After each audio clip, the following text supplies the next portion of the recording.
Hi, listeners. This is the 80,000 Hours podcast, where each week we have an unusually in-depth conversation about one of the world's most pressing problems and how you can use your career to solve it. I'm Rob Woodland, Director of Research at 80,000 Hours. Welcome back to the new year. We've got lots of great episodes working their way through our pipeline for you. Will MacAskill's first appearance on the show was a crowd pleaser, and I expect this one to be equally popular, or maybe even more so. Among other topics, we talk about why apparently common sense moral commitments might imply that you should sit at home motionless and how to potentially fix that problem, what an altruist should do if they're risk-averse, whether we're living at the most important time in history, and also Will's new views on the likelihood of extinction in the next 100 years. We've covered some of those issues before, but Will has a lot of new and sometimes unexpected opinions to share. And we've got chapters in this episode to help you skip to the section of the episode that you most want to listen to. Before that, though, a handful of quick notices. First, you might be pleased to know that people who started listening to our previous episode with David Chalmers, our longest release yet, on average finished fully 59% of it. The whole episode is 4 hours and 42 minutes long, and on average, people are making it through 2 hours and 45 minutes of it. That's a fantastic commitment from you all, and I think vindicates our in-depth approach to interviewing people. Second, in my last interview with Will, we discussed the book he was writing at the time, called Moral Uncertainty. That book is now coming out in late April, and you can pre-order it on Amazon. We'll include a link to that in the blog post associated with the show. Of course, keep in mind, though, that this is a pretty academic book, so it's probably most suitable for people who are really into the topic of moral uncertainty. Third, as we discuss in the episode, Will works at the Global Priorities Institute at Oxford. And GPI is currently hiring pre-doctoral research fellows in economics. That would be a pretty great opportunity for anyone who might do a PhD in economics or is already doing one. Unfortunately, the closing date for expressions of interest to that job is only 12 hours after I expect this episode to actually come out. That's at midday UK time on Friday the 24th of January. We'll link to that job in the show notes anyway, just in case one of you might have a shot at getting an application in really quickly. But more generally, I know many economists or aspiring economists listen to this show, and the Global Priorities Institute is very interested in getting more economists on its research team or having more budding economists visit them in some capacity. So if you find this conversation with Will interesting, you should go fill out the expression of interest form at globalprioritiesinstitute.org/opportunities. It only takes a few minutes to do that, and I know they'll be interested to hear from you. You can also, as always, find dozens of other job and career opportunities on our job board at 80,000hours.org/jobs. Finally, before we get to the interview, in this episode, we bring up a wider range of global problems than we usually have a chance to cover. For practical reasons, we as an organization have had to focus on knowing an actual material serious amount about a few particular problem areas first before moving on to other things. So we've mostly worked on AI risk, bio-risk, and growing people's capacity to do good through, say, global priorities research. And that's because we think these issues are really important, and focusing on them is how potentially we can move the needle the most. But that has meant that our research is on potentially a narrower range of things than the full portfolio of challenges that we think our readers would ideally end up working on solving. So we're excited when we see people exploring other ways to improve the long-term future, especially ones that they have personally really good, uniquely good opportunities to work in. We've now got a decent list of some ideas for how people can do that at 80,000hours.org/problem-profiles. If you scroll down to the subheading, potentially pressing issues we haven't thoroughly investigated yet, there's a few dozen listed with brief analysis of each one, which might help you generate ideas. All right, without further ado, here's Professor Will MacAskill. Today, I'm speaking with Will MacAskill. Will be well known to many people as a co-founder of the effective altruism community. He's an associate professor of philosophy at Oxford University, currently working at the Global Priorities Institute, or GPI for short, a research group led by Hilary Graves, who was interviewed back in episode 46. Will has published in philosophy journals such as Mind, Ethics, and the Journal of Philosophy. And he co-founded Given What We Can, the Center for Effective Altruism, and our very own 80,000 Hours, and he remains a trustee on those organizations' various boards. He's the author of Doing Good Better, another forthcoming book on moral uncertainty, and is in the process of brewing a new book on Longtermism. So thanks for returning to the podcast, Will. Thanks for having me on again, Bob. Yeah, so I hope to get to talking about whether we are in fact living at the most important time in history. But first, what are you working on at the moment, and why do you think it's a good use of your time? Well, the latter question is tough. So I'm currently splitting my time about threefold. One is between ongoing work with Centre for Effective Altruism and issues that generally come up as a result of being a well-known figure in the EA movement. That's about a quarter of my time or something.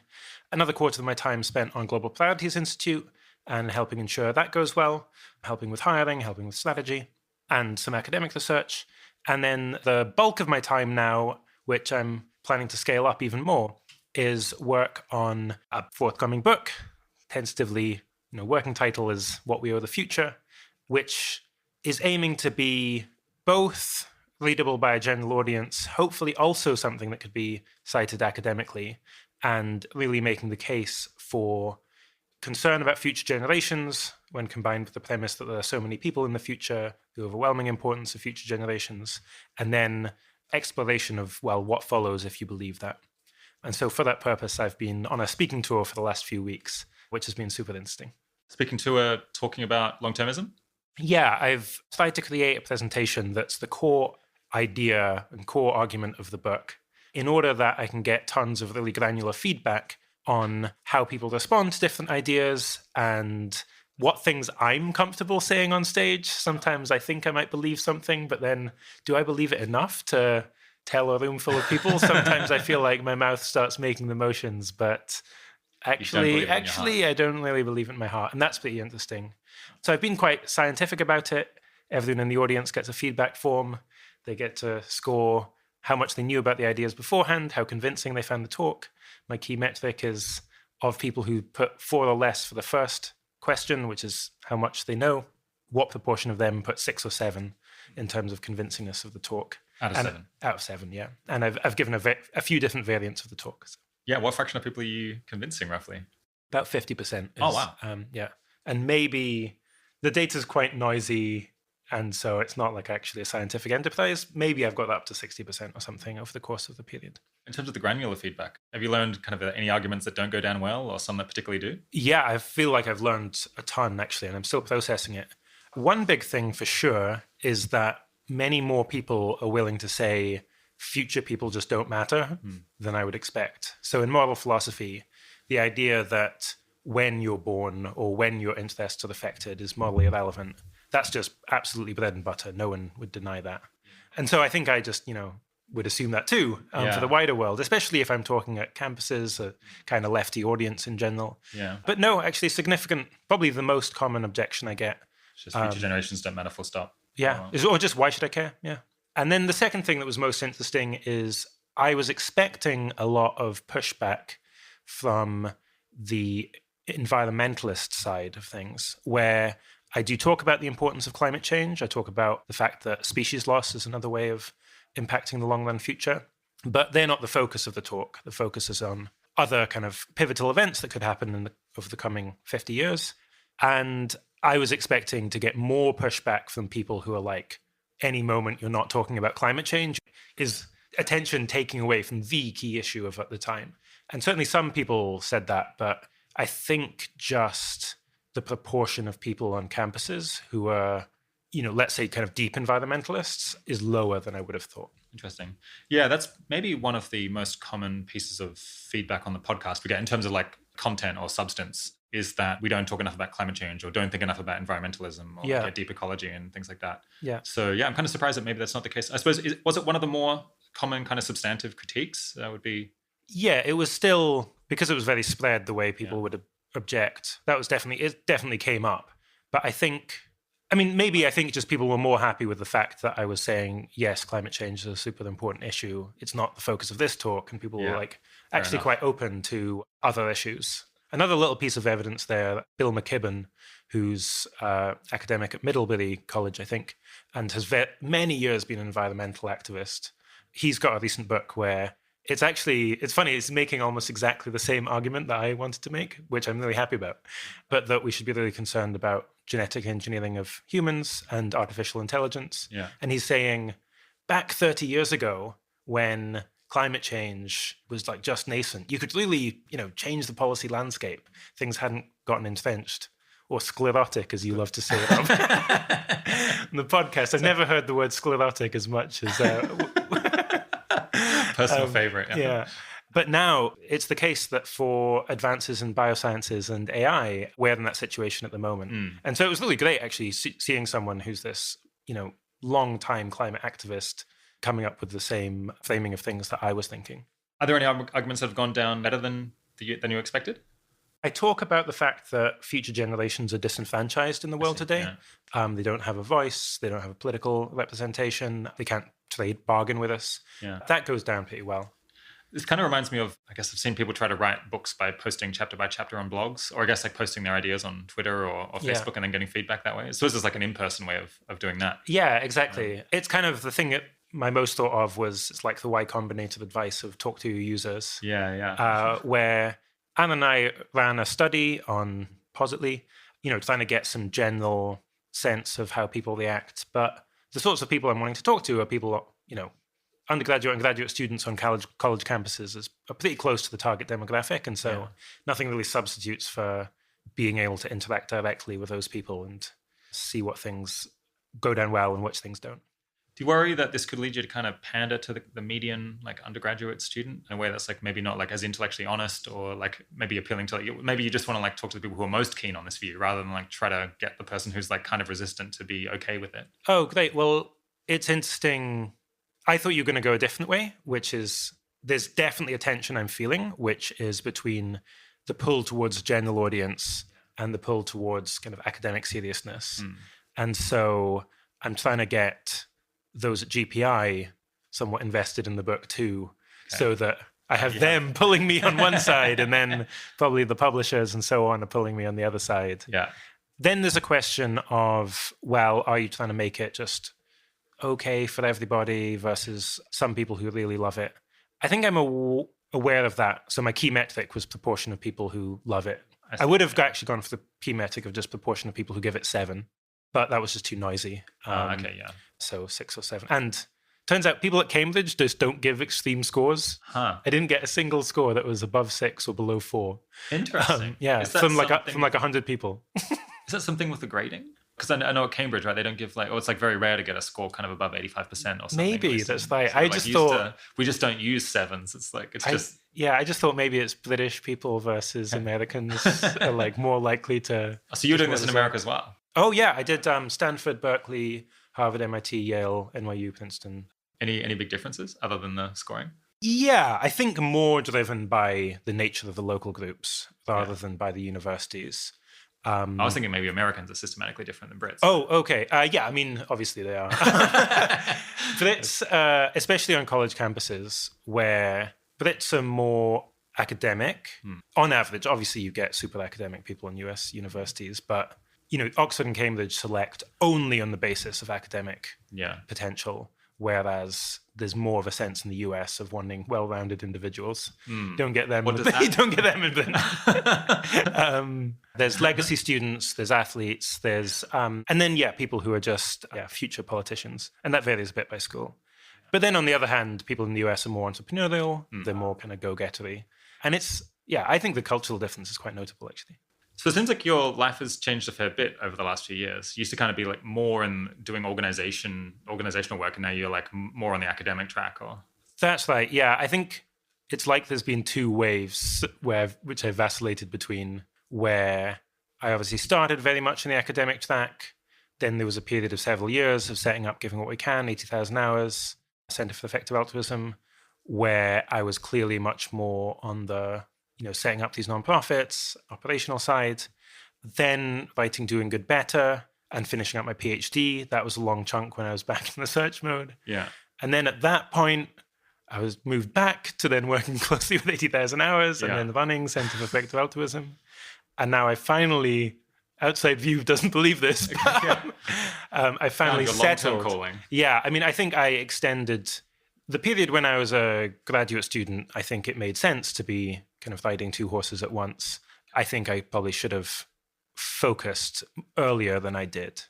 Whereas now I'm feeling much more confident that I'm kind of making my bets. Yeah. And that makes sense. EA is big now. It's going to last a long time. Yeah. We no longer need people trying to spin plates all over the place. We need more people who are willing to commit for longer time periods. And that applies to me as much as it does to anyone else. Yeah. Are you enjoying this phase more? You seem kind of happier these days. So. Yeah, I'm enjoying it a lot more, actually. I think, and, that's not a coincidence. There's a whole set of things that are correlated with each other where the causation goes both ways of what I enjoy most, what I think I'm best at, where I think I'm having the most impact. And it's definitely, clear to me that if I think about running an organization and so on, like I can do it. I don't think I'm like 99th percentile good at this thing. Yeah.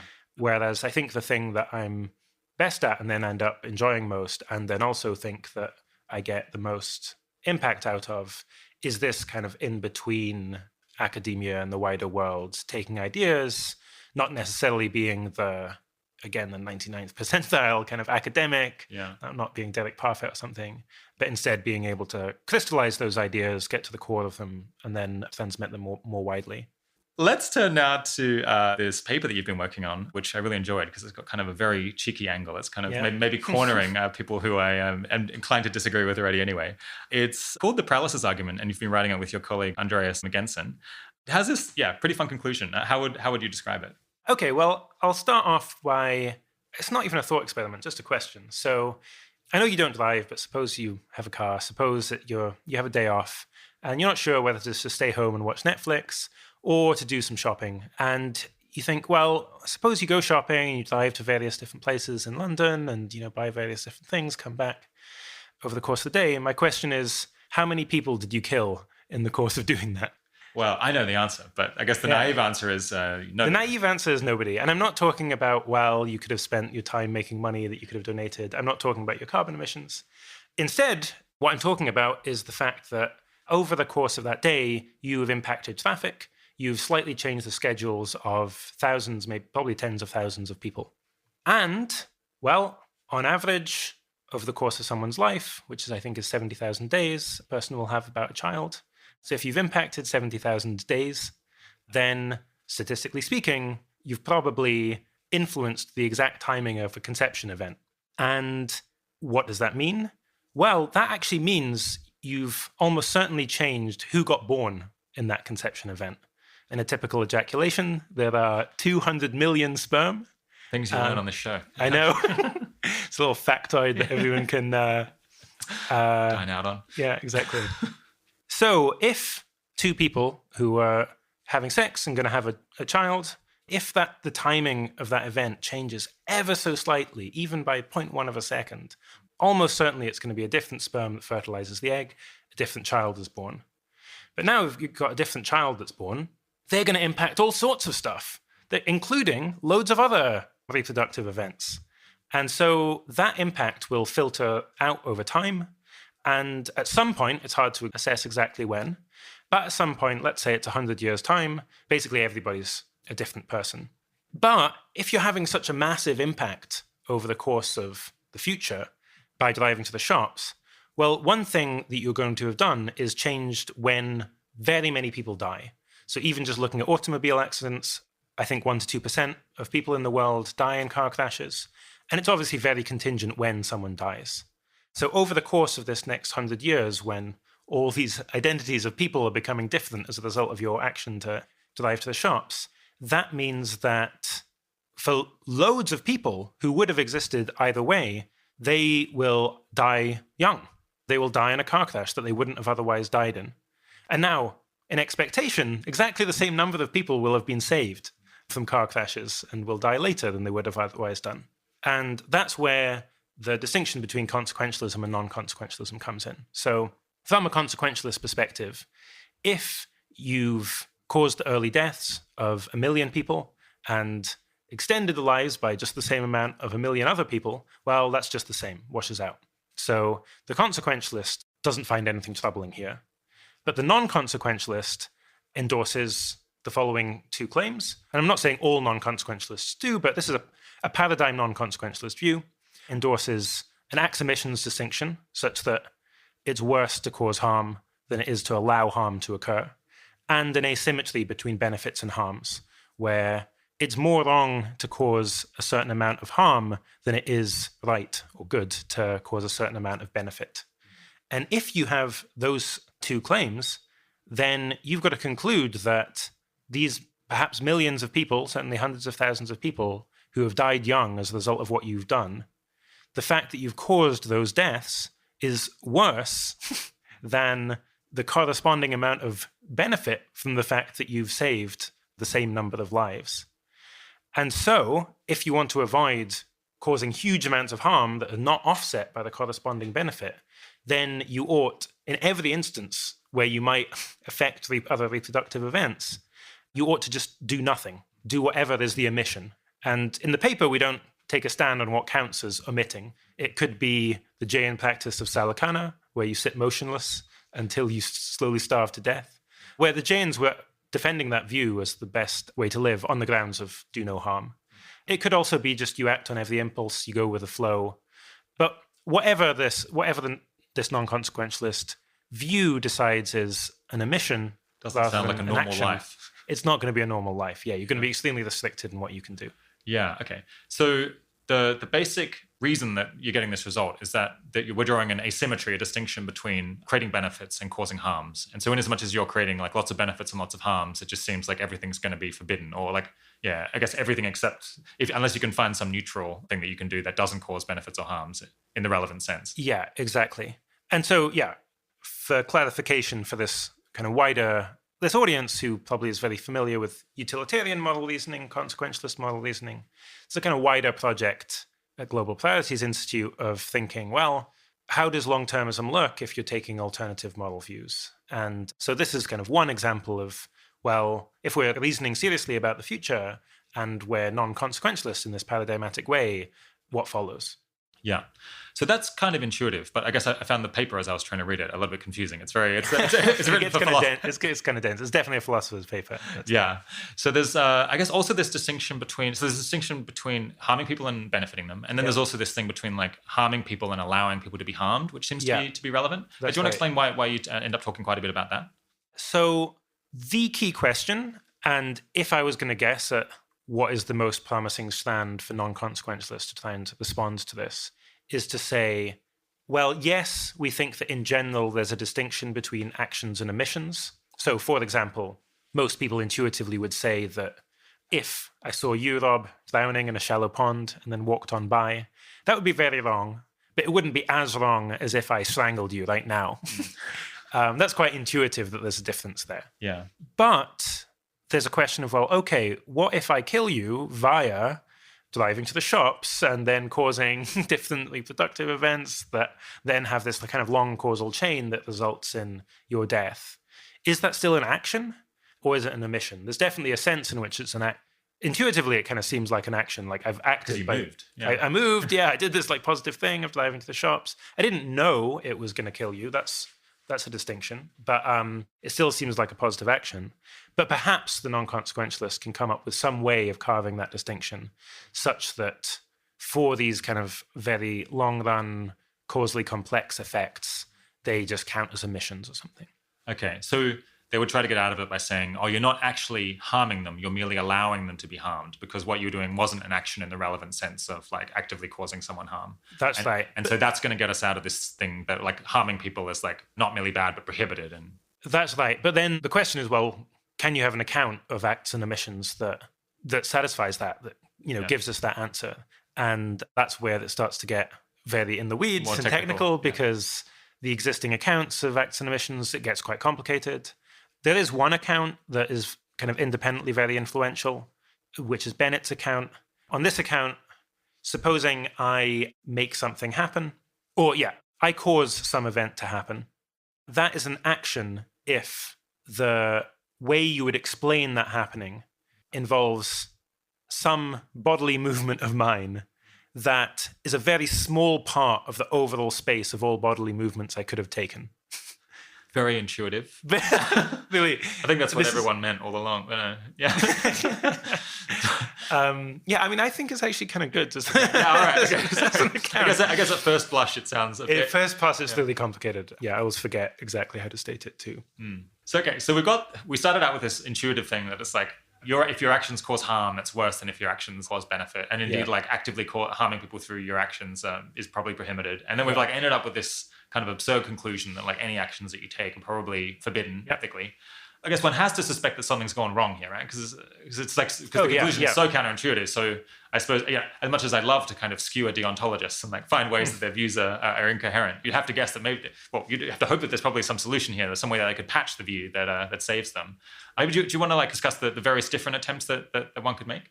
Yeah, I mean, it's not totally obvious to me. Like, I do treat it as a reductio. So if I was a non-consequentialist, I'd want to give up one of my starting premises rather than endorse that conclusion. Yeah. It's not totally obvious. Like, it seems to follow, from my perspective, quite naturally from the underlying intuitions that are undergirding this style of non-consequentialism, which is, well, it's worse to harm than to benefit. Yeah. And we happen to be in this world, which is so incredibly complicated that your actions inflict huge harms. But I agree. And, from the feedback we've gotten, non-consequentialists, well, actually, there was a journal we got kind of to the last stage, and it was a vote among the editors. And, they all decided they didn't like the paper, but for all different reasons. But one of whom was like, why is this a reductio? She just endorsed the conclusion. So maybe a Jane, perhaps. People vary a lot. So we've got someone who's sympathetic to consequentialism just looks at this and says, oh, well, this like just demonstrates the problem with the asymmetry between harming and benefiting. Of course, so it's like, to a consequentialist who doesn't find the appeal of that, it's just like very easy to be like, well, I just never thought there was an asymmetry to begin with, and that's no problem now. Yeah, exactly. And that's what I think the rational thing to do is. Okay. I think it's like a way of demonstrating that we shouldn't have had that asymmetry. But then that's really important, because even if you might think, well, I'm worried about consequentialism in other contexts or something, it means that when it comes to thinking about the long-run future, we can't have a harm-benefit asymmetry. Oh, okay. And that's important, when we consider like a carbon tax or something.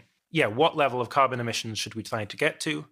Well, the economist says, well, there's some social optimum at which if we were to tax carbon beyond that, then the harms to ourselves would outweigh the harms to others, in fact, or the benefits from burning coal. But if you've got this harm-benefit asymmetry, you need to go further than that, because I'm just benefiting myself by burning fossil fuels, but I'm harming someone else. Yeah. And if I've got this harm-benefit asymmetry, I need to get the amount of carbon we emit as a society, not just down to some low level that would be guaranteed by a significant carbon tax, but actually just kind of down to zero. So it really does make a difference, I think, for how we think about the long run. Yeah, interesting. But although people who think that it's not okay to harm people usually do have like all kinds of exceptions. So if like I say something mean to you that is true, that I think is actually, well, it's good for the world that this like bad thing that you've done, but it's like going to make you feel sad. Most people don't think that that's impermissible. Most people don't think it's like impermissible to drive just because they're polluting. Yeah. I mean, maybe it's more questionable the second case, but. Yeah, you at least need to have some sort of explanation of why it's not wrong to harm, where perhaps that there's some implicit social contract that we can all drive and everyone benefits. Perhaps you're assuming the other person consents. If you're inflicting some, you're a surgeon and... Yeah. But in that case, you're not harming them overall. It's just like, if we really thought that you could just like never take actions that left others worse off, well, I suppose maybe that's where we're going here. But even just on like on a normal level, you'd be like, well, you can't give your like colleague negative feedback. It's like, you can't end a relationship that you really hate. It would just like all kinds of actions would obviously just be prohibited, even though they're kind of good for the world. Yeah, I mean, I think in those cases, there's a couple of things to say. One is almost all non-consequentialists would say it's still about weighing the benefits and harms. I see. So if the benefits are great enough, then it's okay to inflict some harms, especially if the harms are small. The second would be that, not all harms count. Perhaps just negative feedback or the harm of, having your heart broken is just not the sort of harm that counts, kind of morally speaking. For this argument, you're killing people. That's certainly the sort of harm that counts, morally speaking. And then the third thing, I think, would just be, I think there might be lots of things that one implicitly signs up for. So if you take a job, I think, you're implicitly agreeing to get negative feedback if you're not doing well enough. If you enter a relationship, you're, as part of that, you're understanding that you may be broken up with. Yeah. And that, of course, would be okay because consent can make harms permissible. Okay, interesting. Although I guess in the pollution case, maybe we might think, well, you just can't drive cars because it's like causing harm to total strangers far away who've never consented. Plausibly. I mean, yeah, I'm actually... I guess that doesn't sound so crazy to me, to be honest. Yeah, it doesn't sound so crazy. I mean, perhaps they say the harms are small enough. Perhaps if the perhaps if the pollution is just within your own country, then there's a kind of implicit social contract. But what about the person who voted against the contract? Well, Didn't consent. Anyway, sorry. Gets complicated. Yeah. So this is all a bit of a big diversion. So what kinds of methods would someone who wanted to say, well, I do believe in the harm-benefit asymmetry, but nonetheless, I don't want to buy this paralysis thing. How can they find some way of escaping the conclusion of paralysis? I think there's some ways that don't work and some ways that do. So one thing you might be inclined to say, I'll start with the ones that don't work. One thing you might be inclined to say is that, well, when the consequence goes via the act of another, then it doesn't count. So, in these cases where I do some action, it'll be via other people's actions that then the harm ultimately is committed. So it's mediated by someone else's choices. Yeah, exactly. You might think, oh, that absolves me of any kind of responsibility. But the thing is, just intuitively, like, imagine if you're selling arms to some dictatorial regime. That's not intuit, and that though that dictatorial regime is going to use it to kill minorities in the country, it doesn't seem like the fact that the harm is mediated by the dictator and their armies doesn't seem to absolve you of guilt of selling the arms to that dictator. So I think that that kind of initial response just doesn't generalize. It doesn't seem like actually this is something that we would want to endorse. Yeah. Do you think in the cases where you actually dive down and think about concrete cases where you take an action where very foreseeably it's going to cause or allow someone else to do a lot of harm, that in general we would reject that as absolving you? I think so, yeah. I think so. So what else might someone try? Well, one thing someone might try is just, when the consequences are sufficiently causally distant from you, then they don't matter. But causally distant in what sense? Like lots of steps or... Yeah, I mean, there could be various ways you could unpack it. So different actors in the meantime, perhaps various steps. But again, I think this just isn't intuitive. Imagine if you see someone who has built this incredible Rube Goldberg machine, was the word I'm looking for. So someone has built this incredibly complex machine. It has all sorts of levers. In fact, it's just this box that you don't even know how complex it is inside. And it could be indefinitely complex, but the input is that someone pushes a button, the output is that someone else dies. Well, then it just seems completely irrelevant how causally complex the interior workings are. Also seems irrelevant, like if that's, if it's 20 years delayed or something. If someone knows that person's going to die, then, well, that's pretty... Yeah, so that's clearly wrong. Well, if you leave a bomb somewhere that's not going to go off for 100 years, but there'll be someone in the house and it'll blow up the house and people will die. Time doesn't really seem to help you. Time doesn't matter. And with the box thing, if you're like, but I feel bad pressing the button and then someone dies, and they say, well, I'll just add more levers and more gears, exactly. Even more causal steps. Exactly. Don't you feel better now? Yeah, it's really unconvincing. What about, I guess, foreseeability? Is that another thing that people might say? Well... So the issue is that, at least once I've told you this argument, the harms are foreseeable now. Okay. They're not foreseeable for any particular person. But again, that doesn't seem... Again, imagine I've left a bomb in the forest. There's no particular person that I think has, been made worse off, but it's foreseeably going to harm somebody. Well, that seems wrong. I mean, or just another intuitive case, we call it the dice of Fortuna, where, this god, Fortuna, or goddess, gives you this box with a set of dice in it, and if you roll the dice and it's above the average value of the dice, then someone's life is saved. If it's below the average value of the dice, then someone is killed. And by shaking this box, you get $1. Ought you to do it? And the consequentialist will be like, sure, $1. But the non-consequentialist, I think, should say no. And I think the non-consequentialist would also find it intuitive that you should say no. Yeah. To be honest, as a consequentialist leaning person, I also find it a bit horrifying. But I don't feel like I would. Okay, you don't feel like interesting. Well, I mean, I guess even just a little bit of moral uncertainty, because the $1 is such a small amount. Of course. That's going to trump. So but that's very close now to the situation that we're actually in. Because again, you don't know who these went and got your milk, a tiny benefit, and then hundreds died and hundreds lived. Yeah, exactly. Which seems very similar to this dice of Fortuna case. Yeah. So I guess why does it then seem so counterintuitive to us? Is there something about so we've thrown together both the long causal chain and the intermediation by others and the unforeseeability of it, and maybe all of these things together are just weakening the intuition that these actions are wrong? I mean, I'm curious to know, do many people encounter this and say, I actually find the paralysis thing kind of intuitive? Because I guess there's some sense in which it's intuitive that, well, your actions are harming all of these people. Yeah. And so maybe you just can't do all these things that you thought were totally normal. Well, yeah, from at least the viewers' comments, some people... One person. one person. Yeah. We have an existence proof. How much? One out of 8 of the editorial board have thought that. But Yeah, unfortunately, I think the viewers we've had have not really engaged with the thought experiment too. Like, do they say, no, there is some difference between the Dice of Fortuna case and the case of driving to get some milk? Or do they say in both cases, actually, it's permissible? Yeah. And I really think they'll have to say in both cases it's permissible. Maybe is there any difference if it's like, if you shake the Fortuna thing, then it's like, then you can go to work, then you can like do your normal day-to-day business. It's because there's a sense, it's like, if you say it's not, you're getting $1, but it's like, now you're permitted to go and actually like live a normal human life, then maybe it seems more permissible. And like, and whenever you stop like shaking the box, like once now you just have to like stop moving. That doesn't sound so good, but then it's like, now we've made it exactly the same as the other case. Yeah, if it's extreme enough. But it's not exactly the same because it's not one person, it's hundreds of thousands of people. Every time. And every time, yeah. Yeah.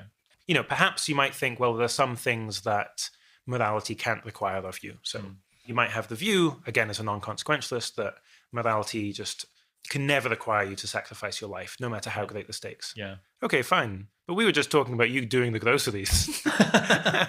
That's not, if you're now at the stage where you're going to starve to death if you don't do the groceries, okay, perhaps but at that point it's permissible. Yeah, but you're not The hungry vast majority enough, of our actions are, you're driving to the cinema or something. So could you get around this? Okay, so the Janes just sit there until they die. I suppose another one would be to like try to totally causally cut yourself off from any other humans. So like go and live as a hermit in the forest, or like go to Siberia and then like try to make sure you have no interactions with other humans. Yeah, so you could try and do that, but the course of doing that, buying all of canned goods, would itself involve You could think like huge amounts of harm. Yeah, this is the least bad, perhaps, because it's like at least once you manage to get far enough away, then it's but it's the least wrong thing to do. Or it's the least prohibited. Yeah.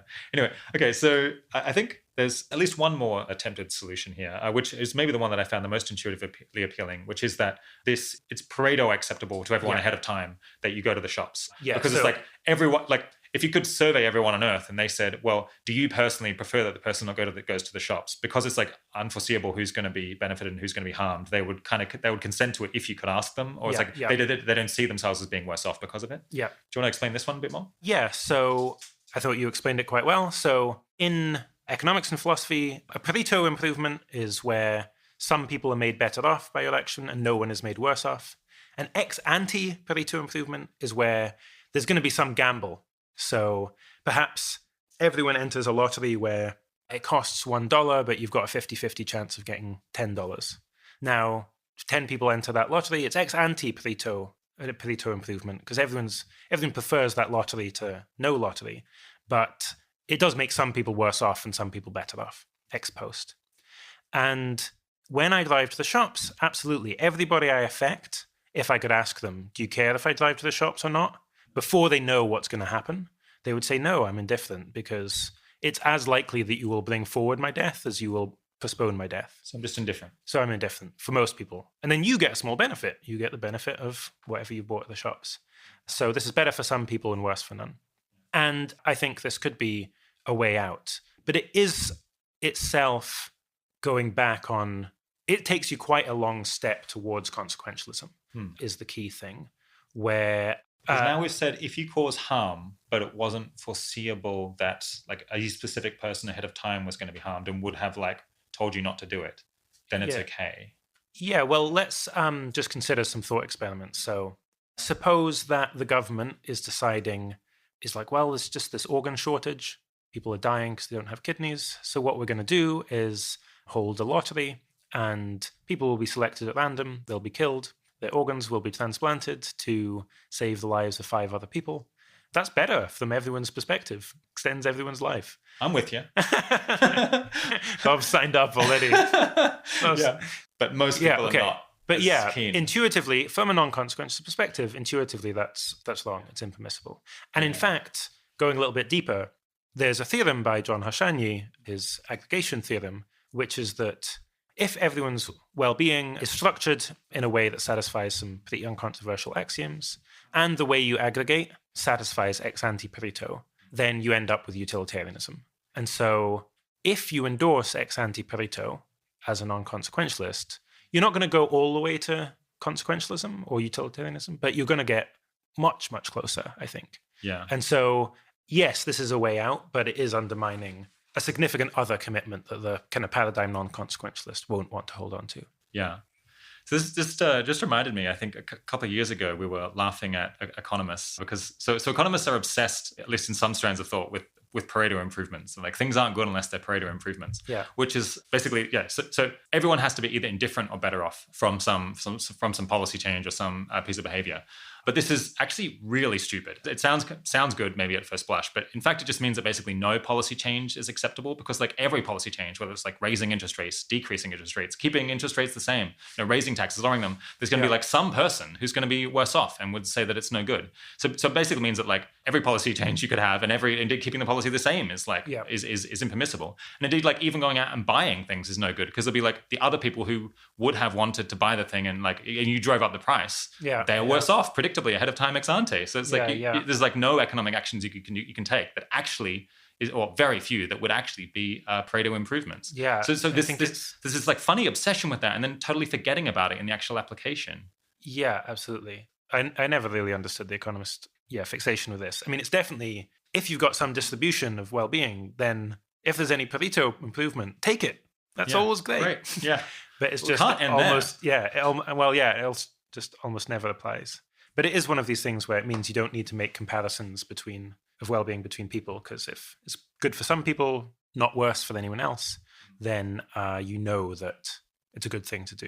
An extra funny thing here is that typically it seemed like they were concerned with ex ante Pareto improvements. So I'd have to think ahead of time, is there's like someone who's foreseeably worse off? But it seems like if you're not willing to make interpersonal comparisons of utility, what actually matters is ex post Pareto improvement. So if anyone, even like if everyone expects to be better, but then like one person after the fact happens to be worse off, if you can't do interpersonal comparisons of welfare and like welfare was what you cared about, then that could just invalidate the whole thing.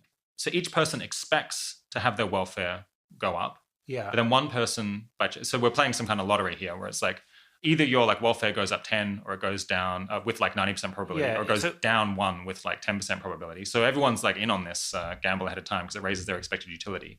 Yeah. But then if like one person's welfare does go down 1 and we're not willing to say whether that 1 for that person is like more or less than the 100 points that was gained by other people because we're just not willing to compare between people, then it seems like we just can't say whether it was an improvement or a worsening. Yeah, so it is the case that we know that either way, it's not going to be better. In fact, it's neither better nor worse because we can't make the comparison. Yeah. It's kind of incomparable.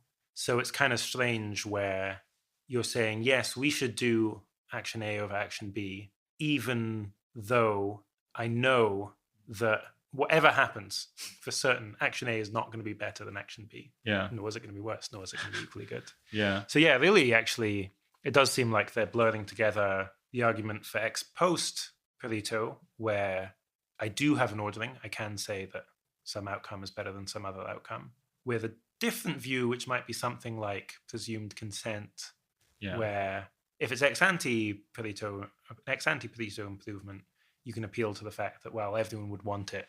And then you've got some extra principle where you say, if everyone would want this thing, then it's okay. If I could ask them, then it's okay. But that's actually quite a different sort of justification from a purely welfarist one. Okay, let's come back to the paralysis argument in that paper. That was a big diversion. Yeah. Okay, so you think the Pareto argument is the most promising. What are the biggest weaknesses you were saying? Well, the biggest weaknesses are you just have to give up on other parts of non-consequentialist commitment, like saying that, well, in general, just like policies that can be Pareto improvements that involve killing one person to save 5 and so on, involve you doing all sorts of horrible things. And that stuff might be okay too. That stuff would be okay too. So it would be a big move towards kind of more utilitarian consequentialist thought.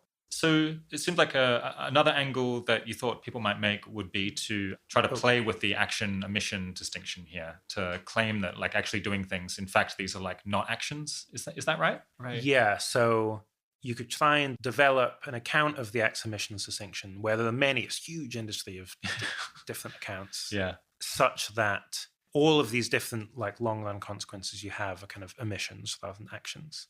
And one account that would make there be parity between, me sitting motionless and me going and to the shops is Jonathan Bennett's account. The conclusion actually is that all of these consequences are actions. So rather than there being some omission that I can do, such as sitting at home, not doing anything, such that would not actively kill all these people in the future.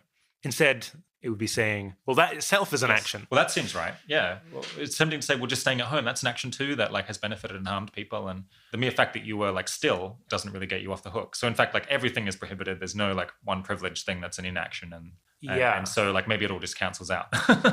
That's right. So that's the kind of Bennett-esque view where the idea is just something's an action if out of the space of all possible ways in which you could have moved, it's quite a small portion of the space. Kind of specific. It's very specific. That's at least when you're explaining whether some event happened.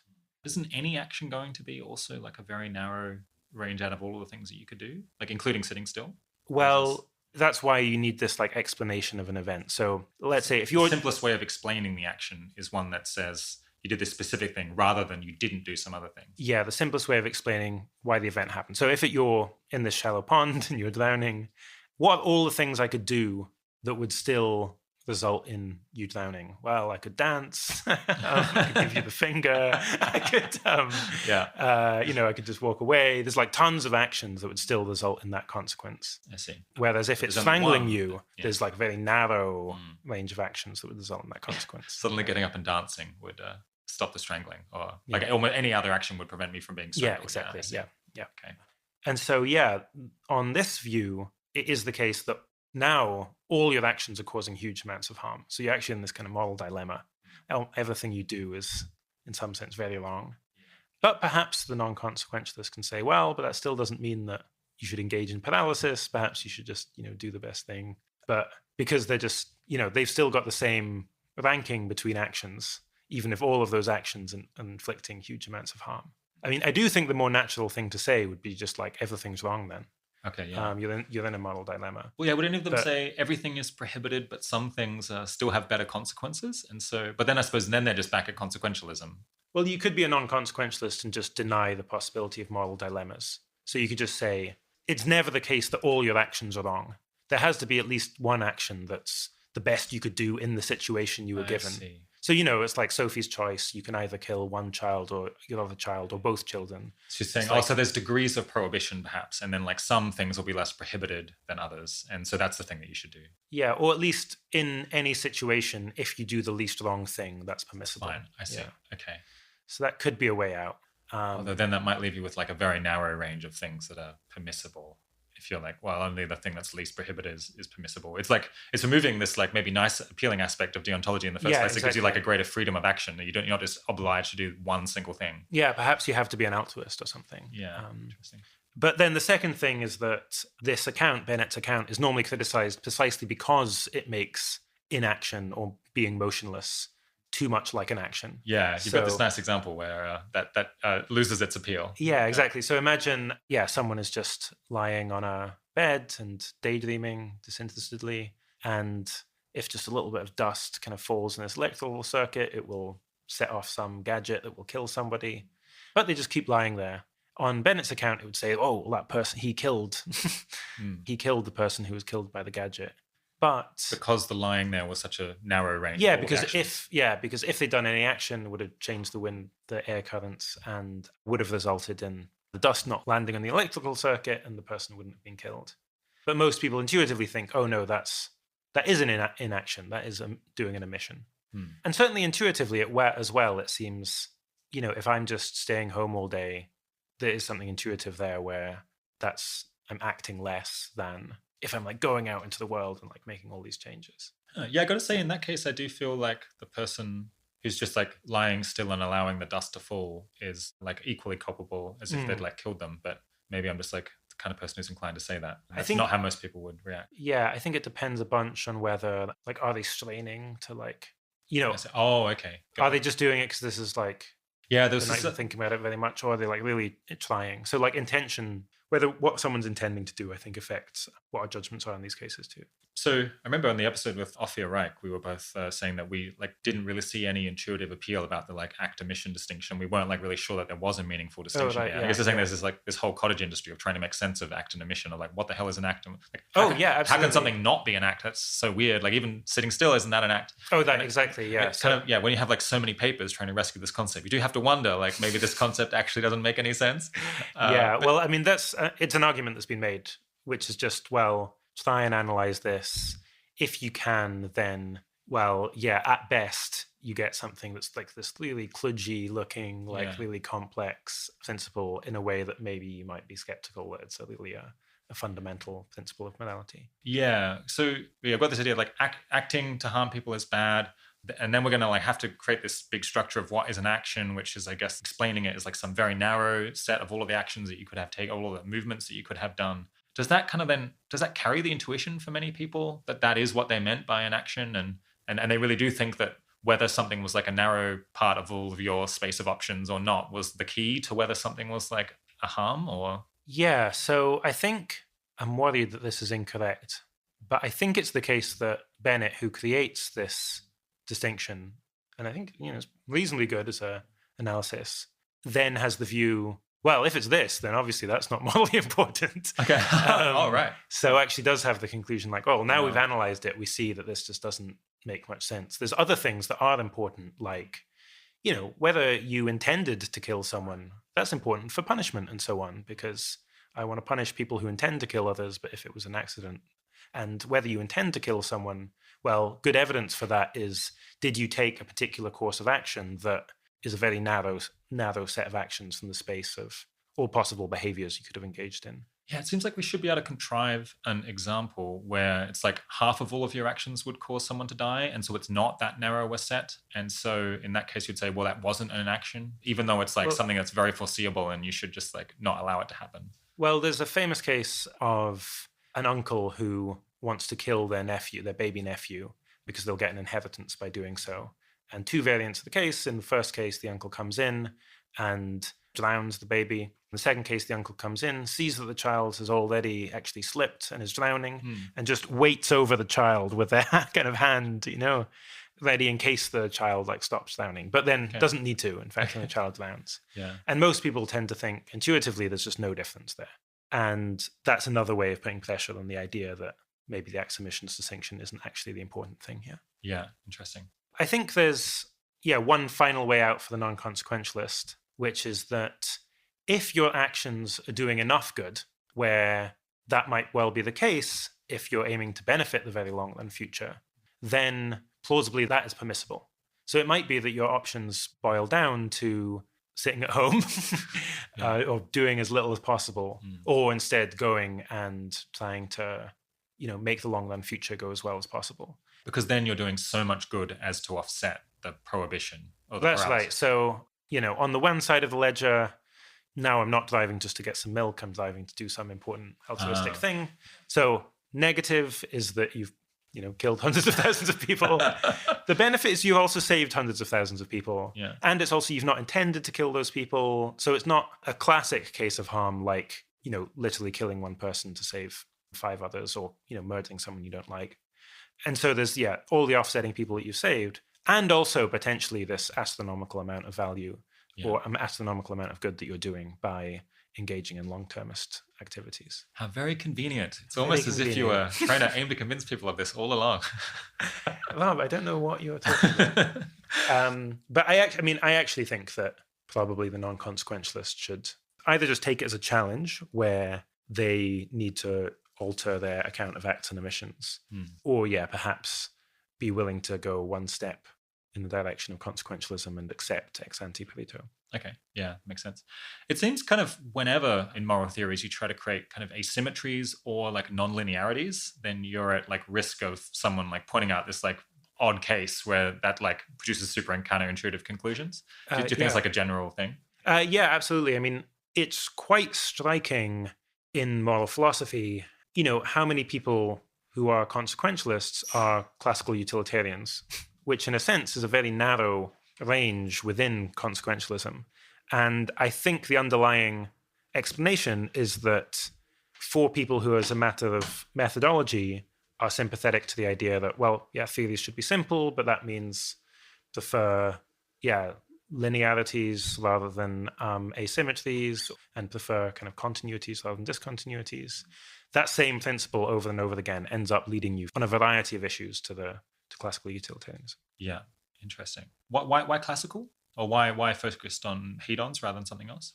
Well, I think that in the case of hedonistic utilitarianism, you have a clear boundary between what things are of value and what things aren't, namely those things that are conscious. Okay. And that seems like independently, you would think that's like a pretty important dividing line in nature, Yeah. the conscious things and the non-conscious things. If you're a preference utilitarian, though, does a thermostat have a preference for being, above a certain temperature?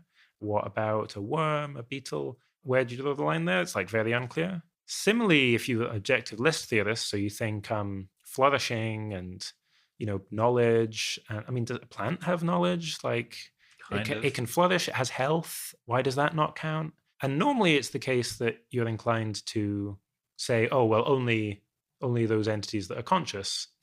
Yeah. For them, then you should have, whatever satisfies their preferences or this thicker set of goods. But then we're more back at a hedonistic account, or like, why don't we just say the whole thing was hedons all along? Yeah, exactly. Why is it this kind of weird disjunctive thing? Yeah. So if you have consciousness, then a bunch of these like non-conscious facts matter. That's like less intuitive than if like you have consciousness, then the consciousness matters. Yeah, exactly. Interesting. Okay. So let's just talk quickly about this other paper you've been working on with Hilary Graves now, called The Case for Strong Longtermism. I guess we've talked about longtermism a lot on the show, and no doubt it will come up again in future.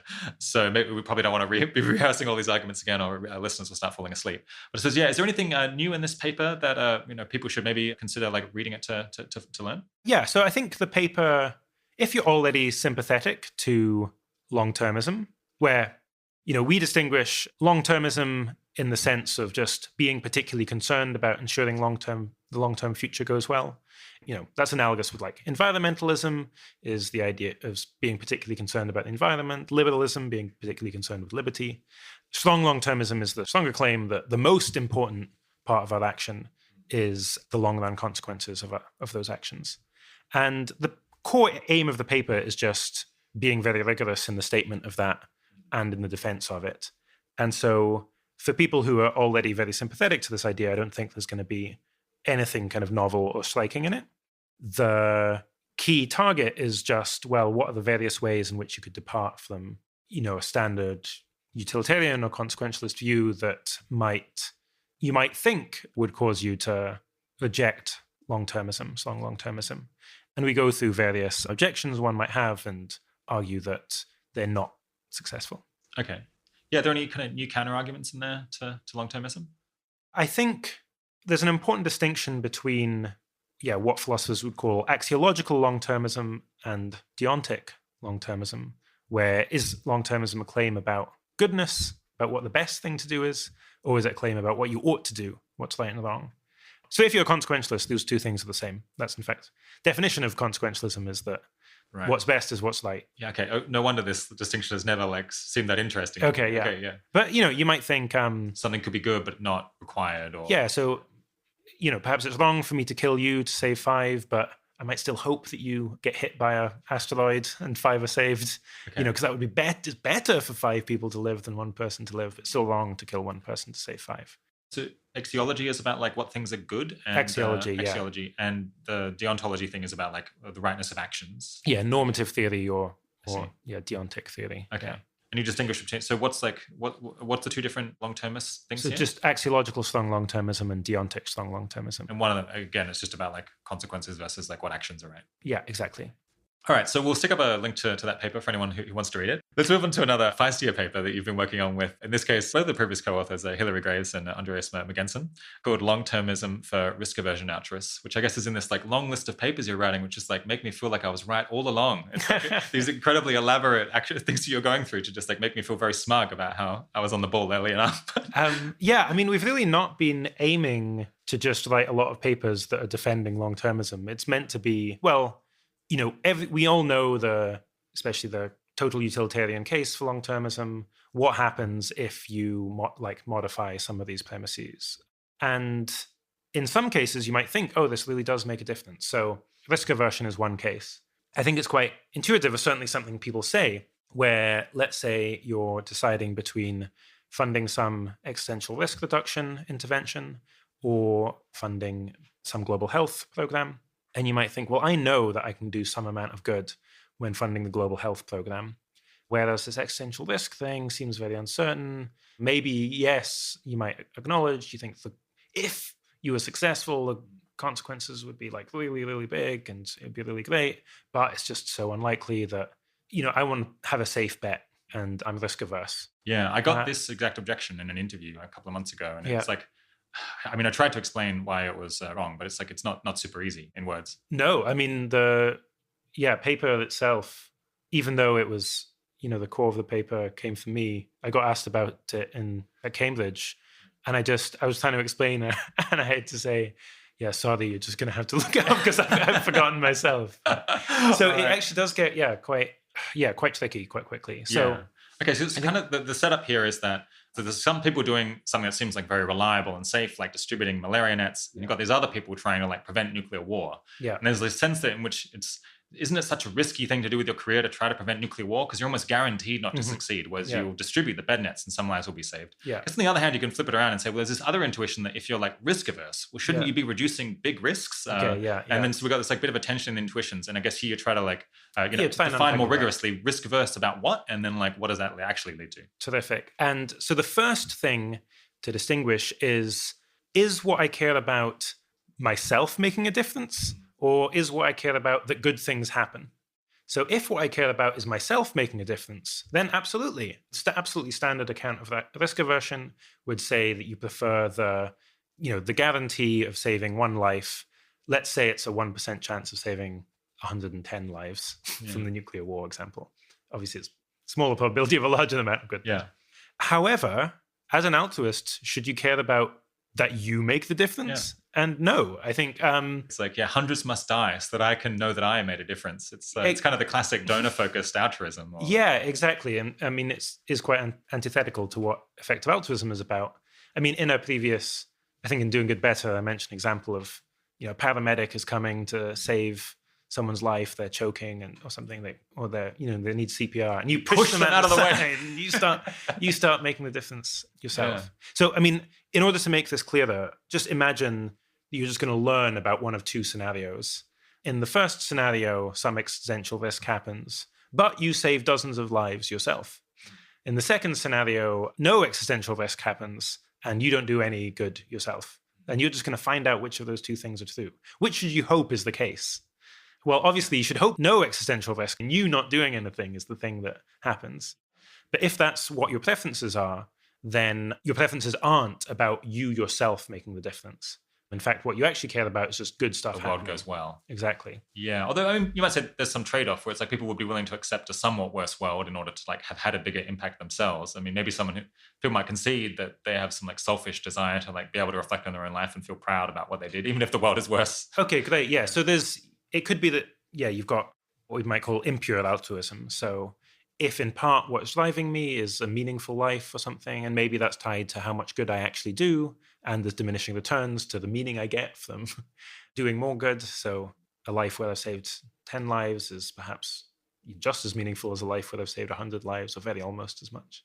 Then again, so then we're thinking about good done kind of like income or something like that. It's like, well, I want to make sure that I make like a decent amount of income, and I want to make sure I do some amount of good. Yeah. And then again, that is, I mean, again, I do want to say if people are going out and actually using their money for good things and they're like, well, it's a mix of motivations. I mean, that's like fine. It's for all of us. Exactly. But if we're trying to defend this as, no, this is actually the altruistically justified thing, that's a different kind of... Or in moral philosophy. Yeah, if we're doing the moral philosophy thing, that's a different argument. Yeah, but then it seems like very hard to justify the idea that no, altruistically, what you should care about is how much good you personally do. Instead, what you should be caring about is just how much good gets done. Yeah. Is there anything that could be said in defense of that view from a philosophical stance? I don't non-realism, think so. Nihilism, or just like giving up? I mean, well, then if it was just nihilism, then there's no case where you ought to do something. Doesn't matter. Yeah. Yeah, I think it's pretty hard to... I don't know anyone who's defended it, for example. I see. Okay. So we're going to say if what they were saying is that we're risk-averse about their personal, tangible impact themselves, then we're going to say, wow, that's all well and good, but that's not actually something that's defensible in moral philosophy. Yeah. What about if they have a different understanding of risk aversion? So they're thinking something more about like risk aversion about the state of the world, perhaps. Yeah. So now instead, and this is the perspective I think you should take as a philanthropist, is this impartial perspective. So you're just looking at different ways the whole world could go. And I'm now risk averse with respect to that. So for the whole world, I would prefer a guarantee of that world getting to, let's say, 100 levels of value, 100 units of value, whatever that unit is, rather than a 50-50 chance of 210 units of value and a 50% chance of 0 units of value. And that's, again, a perfectly coherent view. It's not a utilitarian view, but it's perfectly coherent. And there's a couple of different ways you could cash it out. So you could say that, well, that's because value has diminishing returns. So just in the same way as money has diminishing returns for you, somehow total amount of value, it also has diminishing returns. That's like, people often don't like to say that. I mean, it has some odd consequences, because then it's like, if there's a flourishing alien civilization somewhere far away, then it's like, I guess the world matters less, because it's like they've added all this welfare to the universe. And so like now all of our actions have just become less morally significant. It's kind of, I don't think that's very intuitive. That's like, so it's technical term for this is that it's non-separable. So in order to decide what I ought to do, I need to know not just about the thing that's right in front of me, but also just how many aliens are there? How many people in the past? People. Yeah, so it's like you might find that there were more people in the past, and this makes you then more risk averse or something. Or make you take actions that are it would make you take actions that are more risk averse seeming. Yeah, I guess it depends on the shape of the risk averse curve, but yeah. So that's one thing you can do. I mean, but more promising is a different decision theory, which just cares about risk. So again, I'm going to hope I'm going to cite this correctly, but I think it's rank-dependent utility theory by Quiggin, and then a view that is formally the same, but with a different philosophical interpretation, which is Lara Buchak's risk-weighted expected utility theory, where the idea is just you care about risk, and so each little increment of probability onto a possible outcome doesn't count the same. So perhaps you take the square of the probability when you multiply that by an outcome. But here again, you don't necessarily end up with the conclusion that, well, you should prefer the bed nets over the preventing the nuclear war. And that's because, there's two kind of sources of uncertainty that go into whether you're going to do good by trying to prevent a nuclear war. Like, there's two ways you can fail to do that, to have an impact there. One is if there was never going to be a nuclear war. In fact, we were going to achieve this glorious future, whatever you did. A second way in which you could fail is if there was going to be a nuclear war, but your actions are ineffective towards it. And if you're just a standard expected utility maximizer, that difference doesn't matter at all. But it does, surprisingly, if you're risk averse. And the way to see that is because supposing we get to this glorious future, future's really, really good. And then it also has this extra benefit, which is that, someone's life in a poor country was saved. Well, you're adding a bit of good onto what's already an extremely good outcome. And so that doesn't contribute very much. Okay, yeah. Nice. I haven't read this paper, listeners. But you can tell, perhaps. I thought Rob was faking it. You looked so interested. No, now it's like the penny slightly dropped there. Okay. And I thought you were just like, is Rob acting or not? You'd never be able to tell, Will. Yeah. Whereas if instead what's happening is that we're almost certainly doomed and it's just that you could make the difference, then when you add that little bit of benefit, you're actually adding on to, a bad world where we have very little total value, and that contributes a lot. And so it's more valuable to save the life in the case where extinction is highly probable, because the world as a whole is worse. And so like saving that person's life is adding more moral value in some sense. Okay. Yeah, exactly. Interesting. Okay, and then how does that play out? I guess this is assuming like it's going to be a bit complicated math here to like see exactly what this pans out to. So it means that because in any realistic situation, if I'm unsure about whether I'm going to have an impact by trying to prevent a nuclear war, I'm going to be unsure for both reasons. Both because maybe there's just not going to be a nuclear war, but also maybe anything I do is going to be ineffective. And we do a little bit of just maths throwing some plausible numbers. So if you have quite extreme risk aversion, which is where rather than multiplying probability of an outcome by its value to contribute to expected value, you take the square of the probability and multiply by a value. So that's actually quite an extreme risk averse view. Then if you think it's more than 50% likely that we'll get some, really good future, if you're risk averse, that ends up favoring extinction risk reduction. But yeah, so it does end, but it is striking that risk aversion, can make you favor the nuclear war. And then one thing I should say on this is that this has all been premised on the idea that the future is just either neutral in value. If we continue to exist, go into the future, it's either neutral or positive. It seems like it should be stronger But if we include the possible negative outcomes, the case for risk aversion caring about long-termism gets stronger. But doesn't that make the saving? So in as much as there's a possibility that the world as a whole is just really bad, then doesn't that make the incremental benefit of saving one person's extra life more valuable? Because I suppose it depends on whether the distinctions then between the best and worst case that you could try to bring about in the long term is very large. Yeah. So if it was the case that you're just now concerned about either reducing extinction risk or saving someone from malaria, then you're right that increment of benefit would count for more if we're in this terrible world in the future. And so that probably will favor bed nets over reducing extinction risk, for sure. But there's something else you could probably do, which is try and reduce the chance of terrible futures, which is still the long-termist thing to do. And that's going to be overwhelmingly important. Any tiny decrease in variance of the value of the future or decrease of the worst case scenario is going to be overwhelmingly important, and more important the more risk averse you are. I see. Okay, so this actually wasn't the argument that I, for example, made when I was asked this question a couple of months ago. The reason that I gave for saying that risk aversion doesn't favor, the bed net distribution was just that this person is ignoring almost all of the effects of the actions, and so they're saying, so they're thinking it's safe because I just saved a few lives. But if they think about all of the ripple effects, all of the long-term indirect effects of that action, then in fact what they've done is just incredibly unpredictable, and maybe it has very good effects or very bad effects. In fact, it's a very risky action in a sense. Just as trying to prevent nuclear war is very risky because there's such a high chance that you'll fail, and there's a chance you'll have a big benefit. Yeah. Did you see where I'm going with that?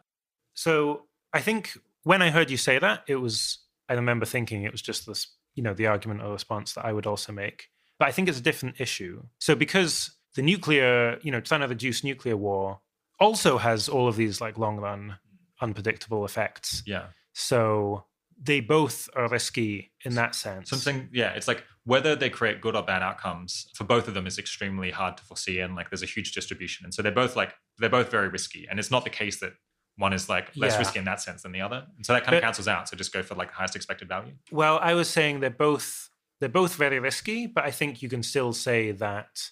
So let's say there's the foreseeable effects and the unforeseeable effects. The foreseeable effects are one life saved versus 1 in a million chance of huge value.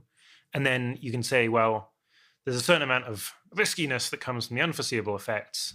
Those are the same from the nuclear war or from the bed net distribution. But then we can just isolate the foreseeable effects, which are less risky for the... Yeah, isn't there a sense in which the work on the nuclear war thing is less risky? Because there's a 999 out of a million chance that you're going to accomplish nothing, that nothing will happen. And so... But you wouldn't, for any given action, you won't accomplish nothing. You'll have all of these unpredictable effects. Yeah. Maybe I'm just not thinking about this right, but it seems that kind of cancels out to me. But I guess you're saying that the unpredictable effects are even larger in the nuclear case. So, no, I'm saying for both the bed net case and the nuclear case, for anything we do, no matter what pans out, we've got the stream of unpredictable effects. Yeah.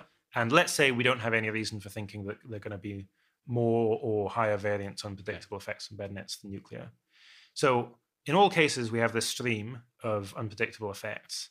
And then no matter what way the world is, we get +1 benefit of life saved from bed net distribution across all different possible states. In the nuclear war case, we get the +1 million in the 1 in a million case, and 0 in all. Yeah, I see. And all the others. And that is just strictly adding. I see. Yeah, maybe there's a sense in which, given it with so much uncertainty or such a wide distribution to begin with, the incremental riskiness or the incremental variance that's added by the foreseeable effects doesn't feel as large. That's something that's going on? Yeah, I'm now trying to remember exactly what the question asked was, because it was, it seems, if the argument is, I want to do what I'm confident does good, which is actually, I said, I've been cashing out the underlying intuition in one way, which is in terms of risk aversion. But if instead it's, no, I want to do something where I know I'm going to do good, well, then that argument doesn't work because it's a high chance that they would do harm accidentally. Yeah, exactly. There's just so many effects, and picking one of them is just not, picking out one aspect does not reduce the uncertainty very much at all. And that does actually, I think that's intuitively quite important. Like perhaps also from a non-consequentialist perspective as well, where we are responsible for all of those effects. And actually, if we're just saying, well, yes, we care about the long run future, we hope it goes well. Yes, also these activities that have short run benefits will have very long run effects. But no, I'm not going to worry about that. That seems wrong. All right, let's push on to this very interesting and kind of provocative blog post you wrote on the Effective Altruism forum back in September called Are We Living in the Most Influential Time in History? Yeah, in the post you laid out, I guess, a bunch of arguments both in favor and against the idea that we're living at a particularly important time in history. And I guess kind of ended up concluding that people might, at least in the effective altruism community, might be really overestimating the chance that this particular century is especially important in the scheme of things. Yeah. So I thought this post was one of the best posts that's been put on the Effective Altruism forum. Not to flatter you too much, Will. But in addition to that, I thought the comments section was amazing. There was just half a dozen comments. I'm like, these could be like posts in their own right. And it's like lots of very thick with new insights and then great responses. And people also being extremely polite as well, even though they were disagreeing quite strongly. Yeah, I loved it. I was very happy I managed to get Toby out the woodwork and Carl too. So. Yeah, so I guess this is a pretty convoluted issue. We might get a little bit tangled up, but I guess it would be good to talk about what you present in the post and then maybe work through some of the top comments that I thought were also very insightful. And I guess how you respond to that and where things stand now. That sounds great. Maybe first, what do you mean by the most influential time in history, and why does this question matter? I do think I'm running together two slightly different ideas that I think it is worth picking apart. And if I wrote the post again, probably I would. So one is just in some intuitive sense of importance. Don't even really need to define it. But on certain views that are popular in the effective altruism community, like the Professor MacAskill view, or scenario that's closely associated with them. I don't want to claim that they think it's very likely. On that view, there's a period where we develop artificial general intelligence that moves very quickly to superintelligence. And either way, basically everything that ever happens is determined at that point, where it's either the values of this superintelligence that then, it can do whatever it wants with the rest of the universe, or it's the values of the people who manage to control it, which might be democratic, might be everything in the world, might be a single dictator. And so I think just very intuitively, sounds important. Sounds important. Intuitively, that would be the most important moment ever. Yeah. And in fact, it's two claims. One is that there is a moment where almost everything happens, where most of the variance of how the future could go actually gets determined by one very small period of time. And then secondly, that time is now. So one line of argument is just to say, well, it seems like that's a very extraordinary claim. We could, try and justify that. Then there's a question of spelling out what extraordinary means. But insofar as that be a very extraordinary claim, we should have low credence in it, unless we've got very strong arguments in its favor. Then there's a second argument, or second understanding of influential, that is, it's very similar, but again, different enough that maybe it's worth keeping separate, which is just the point at which it's best to directly use our resources, if we're long-termist, where that's just, how does the marginal cost effectiveness of long-termist resources vary over time is the question. And here, again, the thought is, well, we should expect that to go up and down over time. Perhaps there are some systematic reasons for it going down. Perhaps there's some systematic reasons for it going up. Either way, it would seem surprising if now was the time where long-termist resources are most impactful. And what that question is relevant to is that it's one part of, but not the whole of, an answer to the question of, should we be trying to spend our money now doing direct work, or should we instead be trying to save for a later time period, whether that's financial savings or movement building? So I guess we can imagine centuries where I suppose they're very intuitively important, but they are not important in the second sense because, say, there was nothing that could be done. So a lot of uncertainty gets resolved, but an extra person couldn't have made any difference. Say maybe we're definitely going to use a random number generator to determine the future, and there's nothing you can do to stop that from happening. So a lot of uncertainty is resolved when the random numbers are generated. Yeah, exactly. Or the second thing, as well as just maybe no one could do anything about it. On the second definition, I also build in that maybe we just don't know what to do. We're just not reliable enough. So perhaps the turn of the agricultural evolution, perhaps there were certain things you could have done that would have had, in principle, that would have had a very long-run influence. But no one at the time would have been able to figure that out. Yeah. So the argument would go. So on that second sense, then, I would not count that as being influential either. Okay. And so in the post, you use the term hinginess, I guess, to describe this second sense of importance, where it's like a person can make a big difference if they act at that time. But you haven't used that word yet. Is that because you're reluctant to kind of pin people onto this terminology that maybe we want to get rid of? Yeah, I think we haven't decided on terminology now. Carl, in one of the comments, Carl Schillman, objected to the term hinginess. Okay. Because perhaps it just sounds a bit goofy, I guess. And so instead, perhaps we should say leverage or something. Okay. Pivotalness or pivotality? Pivotality. Yeah. Pivotality means that doesn't really get across the idea that, well, maybe we are at a really pivotal time. We just don't know we are, just aren't able to capitalize on that. Okay.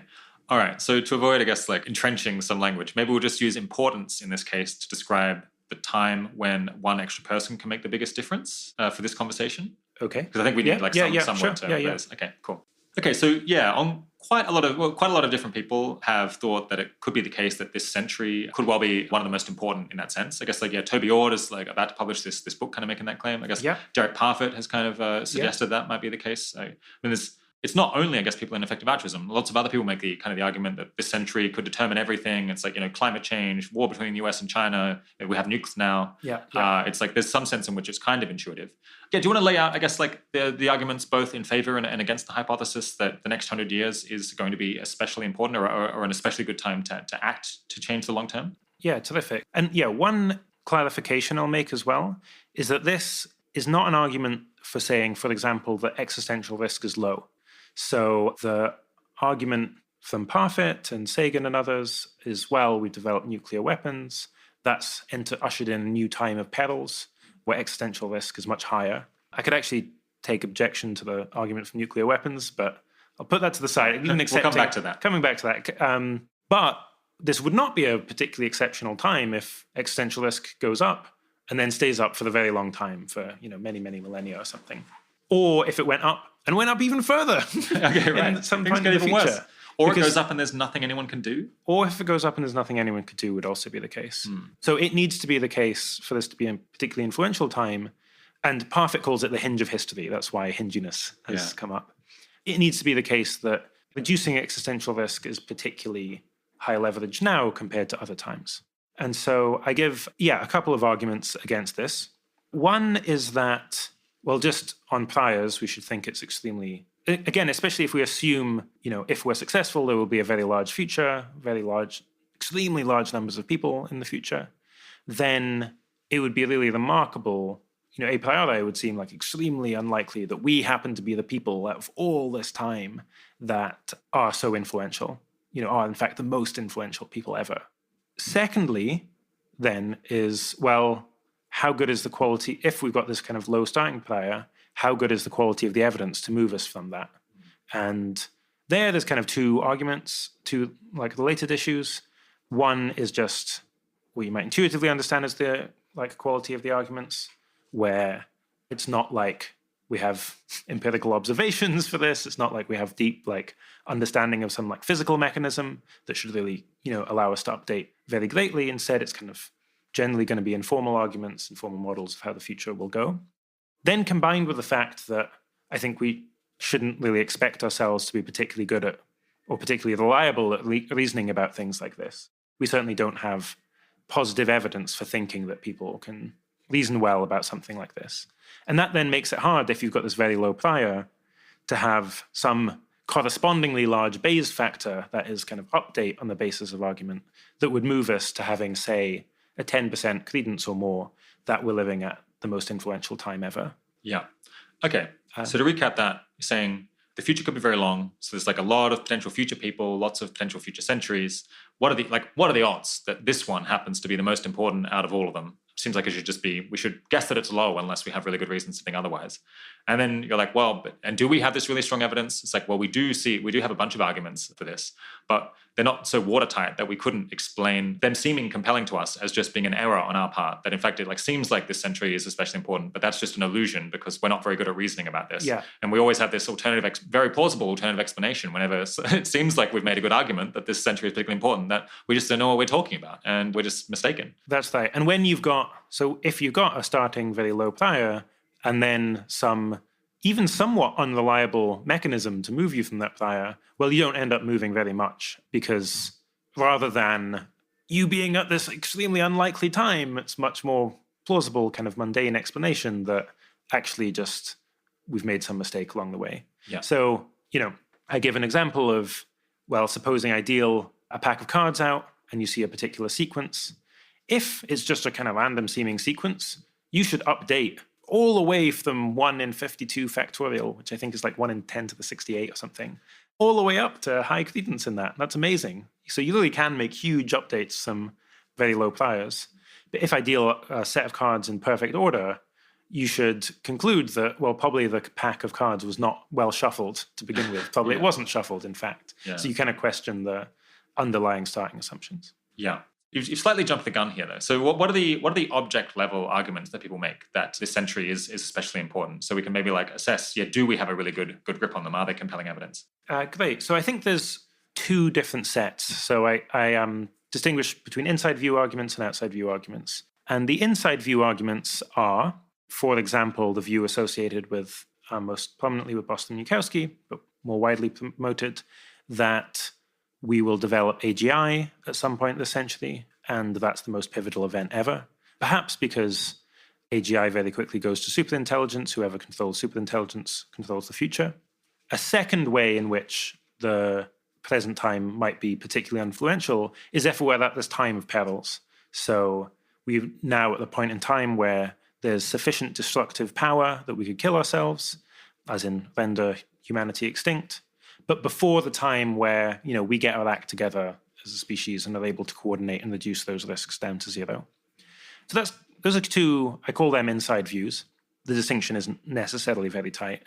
Then there are a bunch of outside view arguments too. So again, let's just assume that the future is very large, or at least if we're successful, the future is very large in the sense there's lots of future, vast numbers of people in the future. Well, we do seem to be distinctive in lots of ways then. We're very early on. We're in a world with a very low population compared to future populations. We're still on one planet. We're at a period in time where some people are aware of long-termism, but not everybody, which is a kind of Goldilocks state, you might think, for having an influence. So here are a whole bunch of reasons why, even without considering any particular arguments, your prior shouldn't be extremely low. It should be kind of considerably higher. And on that latter side, so one bit of confusion, I think, in the discussion was what exactly we were using the word prior to refer to, where I'm referring to your prior, your fundamental prior when we do that. So that's before you've opened your eyes, before you've seen kind of anything. Before I'm even aware that I'm on Earth. Or, the way I was thinking about it, it's a function from, if I believe that there's going to be 1 billion people in, ever, then I believe there's 1 in a billion chance of being the most influential person. Similarly, if I believe there's going to be 100 trillion people, I believe there's a 1 in 100 trillion chance that I'm the most influential person. But then the way I would understand it is I open my eyes, I see that I'm on Earth and so on. And absolutely, I should update a lot in favor of being at a particularly influential time. Oh, another key thing is being at a period of unusually high economic growth, where I think there's very good arguments why we can't sustain it forever. Yeah. Because eventually we'll run out of just atoms. Yeah, you end up having a civilization's worth of value for every atom. Yeah. And maybe it's the case that, we're just, our imagination is failing us there. But I find it pretty compelling that we can't grow at 2% per annum. The environmentalists are right. Yeah. They are in the sense that it's an S-curve at some level of scale. Yeah, it has to stop at some point. And then some people are saying, well, what I had, which is the uniform prior, that is, for any total population over the universe, I should think it's 1 over n, where n is the number of people, chance that I'm the most, the most influential, but also the funniest, the most beautiful, etc. They instead say, well, no, you should have some prior where earlier people are more likely to be influential or, other kind of models that would give a different kind of result. And I agree that we should have degrees of belief in those models. The language I used was such that that would count as an argument for moving from your prior, but it's I don't actually think much hangs on what word we use there. Yeah. Okay. So there's a lot to unpack here, but just first to give like a general objection maybe to like the style of argument that's being made here. So we look around, we see all of these reasons why it seems like this century would be really important, and you said no, but we should have this prior, this like pre-existing belief that it's exceedingly improbable that this century is the most important. So there's only a 1 in a million chance because there could easily be a million centuries to come. I mean, you're just going to have this uniform prior across them. So there's something that's kind of arrogant about saying that this century is going to be the most important, like I'm living at the most important time. It's kind of suspicious. There's also something that's kind of suspicious and arrogant about being like, well, I just know from priors, like before I've even looked at anything, I'm almost certain that we're not at the most important time. And like none of these things that you can say to me, no matter, like even if I'm like in the room, we're about to start a nuclear war, they're about to press the button.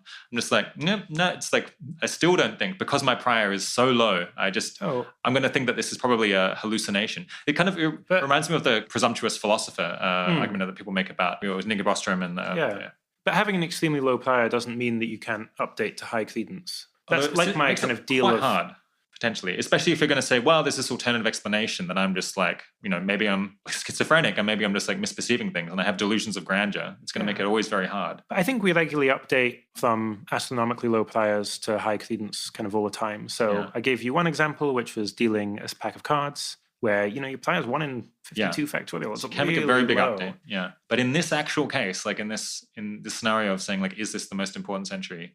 But then it's quite unsurprising if you're saying, well, I'm now like sampling out of, let's say it's 1 million centuries and you only get 1,000 or even less. But let's say like 1,000 out of this whole huge distribution. Then it's not very surprising, I think, if we just can't ever get to extremely high, because you're like, there's all these things in the future that we just have no clue about. Yeah, I guess. So I think that it is very suspicious to have so much work being done just by like the prior that we've chosen to use, especially given like how unsure we are about like what prior, how we ought to select these priors or priors in general. And then I guess like when we actually dive in, it seems like then this suspicion about like can so much work be getting done by the prior is kind of vindicated, because I think we see a bunch of reasons in these like that are offered that maybe we should talk about now by Toby and Carl that give us good reasons to think no, we should use a different prior, which gives us like a much higher, like it makes it seem much more realistic that this century is especially important. Yeah, I mean, I definitely, just to clarify, like, you find yourself, you're now president of the United States, and it's like, okay, we built the AGI lab, and now it's like code in. Okay. Yeah, I don't think you should, well, depends on your antecedent credence that you're hallucinating or something. Yeah. But let's assume it's very low, or that you're in a simulation that's very low. Then, then that's extremely strong evidence. I see. Okay. But that's not the set of evidence that we have, I think. Okay. So you think the evidence that we have is way weaker than that? I suppose maybe some people would disagree. They'd say, no, it's like the evidence that we see is almost as compelling as that. Okay, but this is why I was really happy I wrote the post, because I thought that was the case. Okay. I thought that's where the disagreement between me and some others lie. Yeah. But actually it seemed like it wasn't. And said it's about the prior, or? No? Yeah. Toby seemed to think, well, the prior the prior he suggested would give like a, 5% or 10% kind of prior that this is the most important ever. Yeah. And that was striking for me. Whereas I thought other people would say, no, it's just this amazing evidence. Okay. But maybe let's move on to what I characterize as the outside view arguments. Yeah. All right. Let's go for that. Yeah. I mean, I think maybe another way, insofar as this caused a bit of confusion, I would perhaps figure out some way of rewriting the article so that people focused a bit less on the choice of kind of uniform prior, because I do think that... This is a separate question. Well, yeah, so we're in this weird position. Assume the future is very big. We're definitely in this weird position in a variety of ways. And then the key question really is like, how exactly do you kind of update on the basis of that? And I really think like, if your kind of prior is 1 in a million or 1 in a billion or 1 in a trillion, doesn't like actually make that much of a difference, because you get a correspondingly large update in virtue of being very early on. Okay, yeah. Or also like very early on, and then there are all these things that are correlated: being early on, being small population, being on a single planet, perhaps being at a period of high economic growth is separate as an argument. And so then we got into some meaty discussion of well, how should one be setting priors in that context? And so Toby's suggestion was to use Laplacian law of succession, or actually the Jeffreys prior. But the idea here is, so in the classic law of succession, there's a question of, well, what's the chance that the sun doesn't rise tomorrow? This is an event you've never seen happen. But let's say you've seen it rise 1,000 times. What should you believe the chance of it rising tomorrow is? You might think, oh, well, it's never happened out of 1,000 times, so it's 0 out of 1,000. So it's zero chance, but it doesn't seem right. So it's basically just the way it works for Laplace is to assume that before we ever started this kind of period of observation, there were 2 observations, one of which came out positive. So in this, sounds weird because in this case, the positive thing is the sun not rising. So just as the set of prior, we act as if there were 2 days, it rose on one day and it didn't rise on another day. The Jeffreys prior is just slightly different, where it's just half a day each. So it's a little less conceptually clean, but mathematically fine. And then Toby says, well, that's how we should think about whether we're at the most important time ever. You know, we should think of living at the hinge of history as being like this event that could happen at any time. We start with this Laplacian prior, and then that, when you do the maths, ends up giving you a conclusion that, given that we haven't seen it in the 1,000 centuries so far, you end up concluding it's like a 5% chance. I think that's about right, that we're in the most important century now. So I thought that it would. So it's like the first century. If you find yourself in the first century, then you're like, oh, it's a 1 in 2, and then the next century it's a 1 in 3, and then the next century it's 1 in 4, and then it just keeps on going. And so, but if there's been 100 centuries, wouldn't that get you to much less? Oh, sorry. Yeah, no. Yeah. So if it's just done in time, then it would be 1 in 2,000 that it's now. If it's done by population, then it's much higher. Because we think something like 5% of all people who've ever lived are alive now. Yeah. In fact, it's a little more than that, yeah. So I'm not sure whether I want to go down this track, but one of many things that I'm nervous about in this whole area is that we're talking about like sampling out of the set of all humans. And just like, how do you define humans? Because like species are constantly evolving. We've taken this what might be a very practical, like biological thing. And then now we're trying to make like real inferences about like the future of the world by like species differentiation over time. There's something very suspicious about that. It's like... Yeah, I mean, I think that is one argument that I think favors my that does fire over... Because then it seems more arbitrary, maybe. Well, there's just like, what's the chance I'm the most influential person? What's the chance I'm the most influential mammal? Yeah. Like, as in, what's the chance I'm the most... Let's use a different term that's less loaded, but like, what's the chance I'm the most beautiful human? Well, 1 in, however many humans there are. Yeah. What's the chance that I'm the most beautiful mammal? Well, 1, again, for priors, 1 out of all the mammals that are. That just kind of seems right to me as the way of setting priors in this context. But if you're thinking of the start of humanity as like this event for how long humanity will last for or something, then with the Laplacian prior, it really matters when the start date is, because your prior is 50-50, that's the year when everything happens. Yeah, it's interesting. But I guess, and if I'd said, if the question was just, is this the most important century in all human history? If instead the question had been, is this the most important century in the history of life? Which, again, I mean, maybe there you could make more of an argument that like the move from prokaryotes to eukaryotes was as important as just the first self-replicating RNA. Sure, that's the most important. Like the fact that it happened at all. That would be important. Yeah, I mean, but then that's. But why are you assuming that the most important century for humans hasn't already happened? It seems like very possible that has happened. Oh, well, Toby, and by when you said you meant Toby. Oh, okay, right. Because I'm not a fan of this way of prior setting. But so Toby would have to make the claim that, well, we've observed over time that it hasn't happened yet. But it is actually, from his prior, he should think that's extraordinarily surprising that it hasn't. It's actually extremely likely that it is in the past. Yeah. I mean, I think there is a good chance that it is. It seems like we can point to like various times that were like the most especially important. The key, I guess the key question there is whether people were in a position to do anything. People were really in a position to judge. I think you can kind of, it's a bit of a tricky thing about this whole discussion is, well, what exactly is the counterfactual that you're asking? But I try and, where I suggested like, well, imagine a long-termist altruist. So I'm allowing them to miraculously have this set of values, but nothing else changes. What could they have done? Yeah, interesting. Okay. So what is the intuition that Toby has for like using that prior in particular? Well, I'm probably going to do a very poor job of defending it. I see him really is actually just making a judgment about a different claim, which is, well, what's the probability that some arbitrary event happens that has never happened before, like extinction of the human race or something. Then at least I can start to get some reason for thinking like that. So that actually does make sense. Okay, so yes. Somehow we just know that we're in the first century of humans, and then and we also know nothing about like the general rate of species extinction. Yeah. So we're like, what's the odds of extinction this century? Well, given that we know nothing, I guess it's 50-50. That's just the uniform prior. It's ignorant prior. Yeah. And then it's like the next century, like, okay, well, we haven't seen it last century, so what are the odds now? So I guess it's got to go down. Yeah, how much? Yeah. And so this like Laplacian thing is, I think, what you get if you have a uniform prior between 0 and 1. Yeah, exactly. On that, exactly. Yeah. Okay, and the Jeffreys prior, that's the intuition. The Jeffreys prior is kind of bucket shaped. So think about the uniform prior and then just reduce the middle and increase the outside. And the argument for the Jeffreys prior is that it's scale invariant with respect to the parameter. All right. So Toby wanted to use this Laplacian prior, Jeffreys prior, which I guess would then make it much more easy to believe that this century is especially important. Carl had this other great comment, which I think pointed out like specific reasons why we might think that it's way more likely that the most important century out of all human history or all, history of like agency life would come much earlier, which I found very persuasive. And I think like maybe should cause us to think that maybe actually Toby is right, that if it's not, maybe it's not exactly that, but it should be a prior that like gives much more weight to early centuries and makes us much more willing to believe that this century is especially important.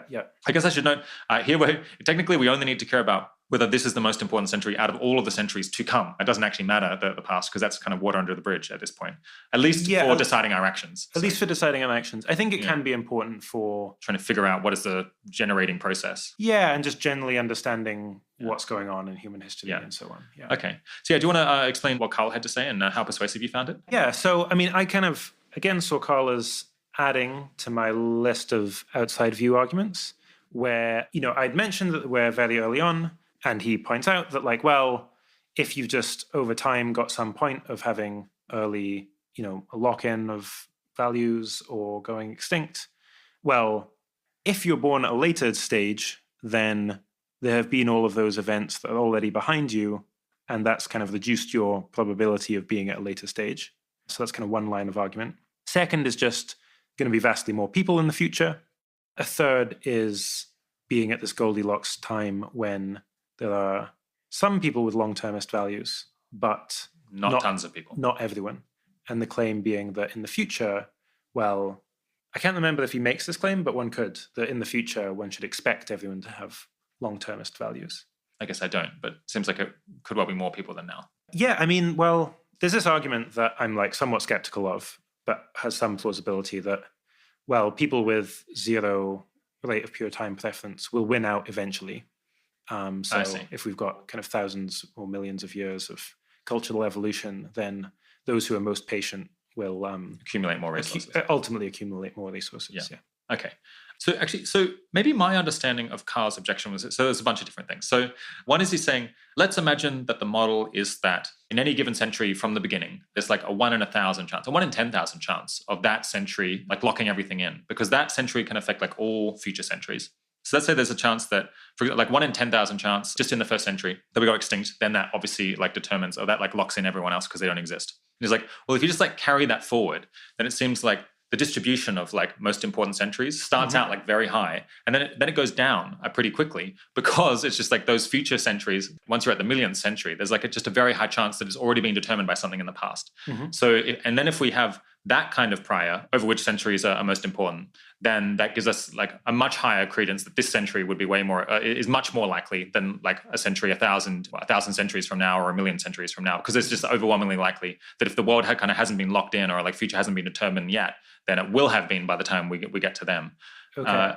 And then we're like, but why would we have this high risk of kind of lock-in, or why is it that it's like a current generation can affect the very long-term future? There's a couple of different reasons, or like, so one is that I guess now we have like, weapons that can destroy everything. So we've got like nuclear war, potentially we'll develop even like more destructive technologies in future.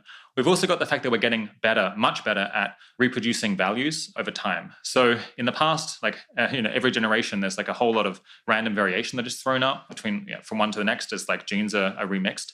And basically, even if one generation has a particular set of views, they can pass that on culturally to like the next generation, but they can't pass it on extremely faithfully because we just see constant like cultural evolution as well as biological evolution. Yeah. Whereas it seems like we're getting closer to the point where, so I guess like writing helped, for example, to like have views persist over time. And we're getting closer over time to the point where you could have like AI agents that just reproduce themselves exactly every generation to the next, or reproduce their values exactly. Yeah. And this is kind of a new thing that creates the potential for lock-in in a way that simply was impossible given the reproductive technology that we had in the past. And then we've also got another reason to think that it's particularly useful to act earlier because population is rising. And on this model where the future gets very big, population continues to rise. And it seems like your impact at any given point in time might be like 1 over the number of people who exist at that time. So for example, let's say in the past there was some kind of like bottleneck where there was only 10,000 humans around. It seems like you might have had like much better opportunities to influence the trajectory of civilization at that point as one person than you can now as kind of one person out of 8 billion of them. Because it's just like your influence is very much watered down on average. Yeah. So there's like all of these reasons to think that over time, importance should be expected to go down quite a bit, which gives like a prior, say, of this being the most important century of 1 in 1,000 perhaps. And then when we look around and see, actually it does seem to be really important, we just like actually update to it being like 10% likely or something like that. Okay, great. Yeah. So this is definitely why I kind of, for some of these at least, prefer to characterize these as outside view arguments rather than priors. Okay, but, right. So where I get, you know, the idea that like, oh, we've woken up and the population is 7.5 billion, it's not 100 trillion, that should be an update or something. Similarly, I'm very early on, or somewhat early on, but not super early on or something. You know, that's an update too. And yeah, then quantitatively, in a footnote, I say that these do actually move my credence to, I say somewhere in the like 0.1 to 1% interval. So this is already baked into you. You're like, you've seen all of these things that I've just said, and that's what's brought you up to 0.1 to 1%. That's right, yeah. So there was one thing that you said, which is more like inside view argument. And again, you know, it's not like there's a clean distinction, I think, which is, oh, we're coming up to these technologies where we can get kind of even better lock-in. Yeah. And you were saying, oh, well, it seems like the importance has been increasing over time. And that kind of relates to the other argument I make, which is I think overall, actually, if we're defining influentialness as like, who do you want to pass resources to? I would think, I have changed my view a bit on this, but my view still would be that basically at any time of the past, I would rather pass it to now. Yeah. And if that's the case, then probably I should pass it still further into the future. And so while it is the case that we're getting better technology that might give us the power to lock things in over time, which, you know, is a reason, well, that's a reason why kind of influence is increasing over time. But then insofar as there's an argument like, well, you want to be before any lock-in events, that's a reason for earlier.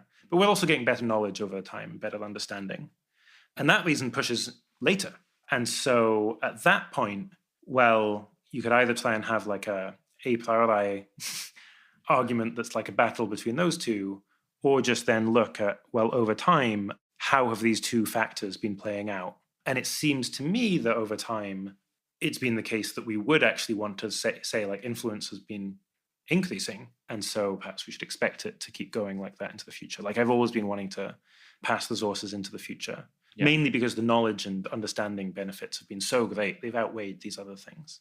So just to recap that, you're like, yes, Rob, all the things you said. But on the other hand, there's this other factor which pushes in favor of doing things later, which is that we become wiser over time and therefore more capable of figuring out what actions to take to influence the long term. Yeah. And then if we just like look historically, like which of these things seems to be more important? It seems like in the past, people would have done better to just save the money and then like give it to us today to try to have an impact than to try to have influence in their own time. And so shouldn't that suggest that maybe the same is true of us today and that we should like leave money to people in 50, 100 years and then they can decide whether to pass it on to the next generation as well? Yeah. Okay. So I think that's kind of compelling. On the other hand, I guess some people did push back and say, no, actually, I think people in the past should have done direct actions.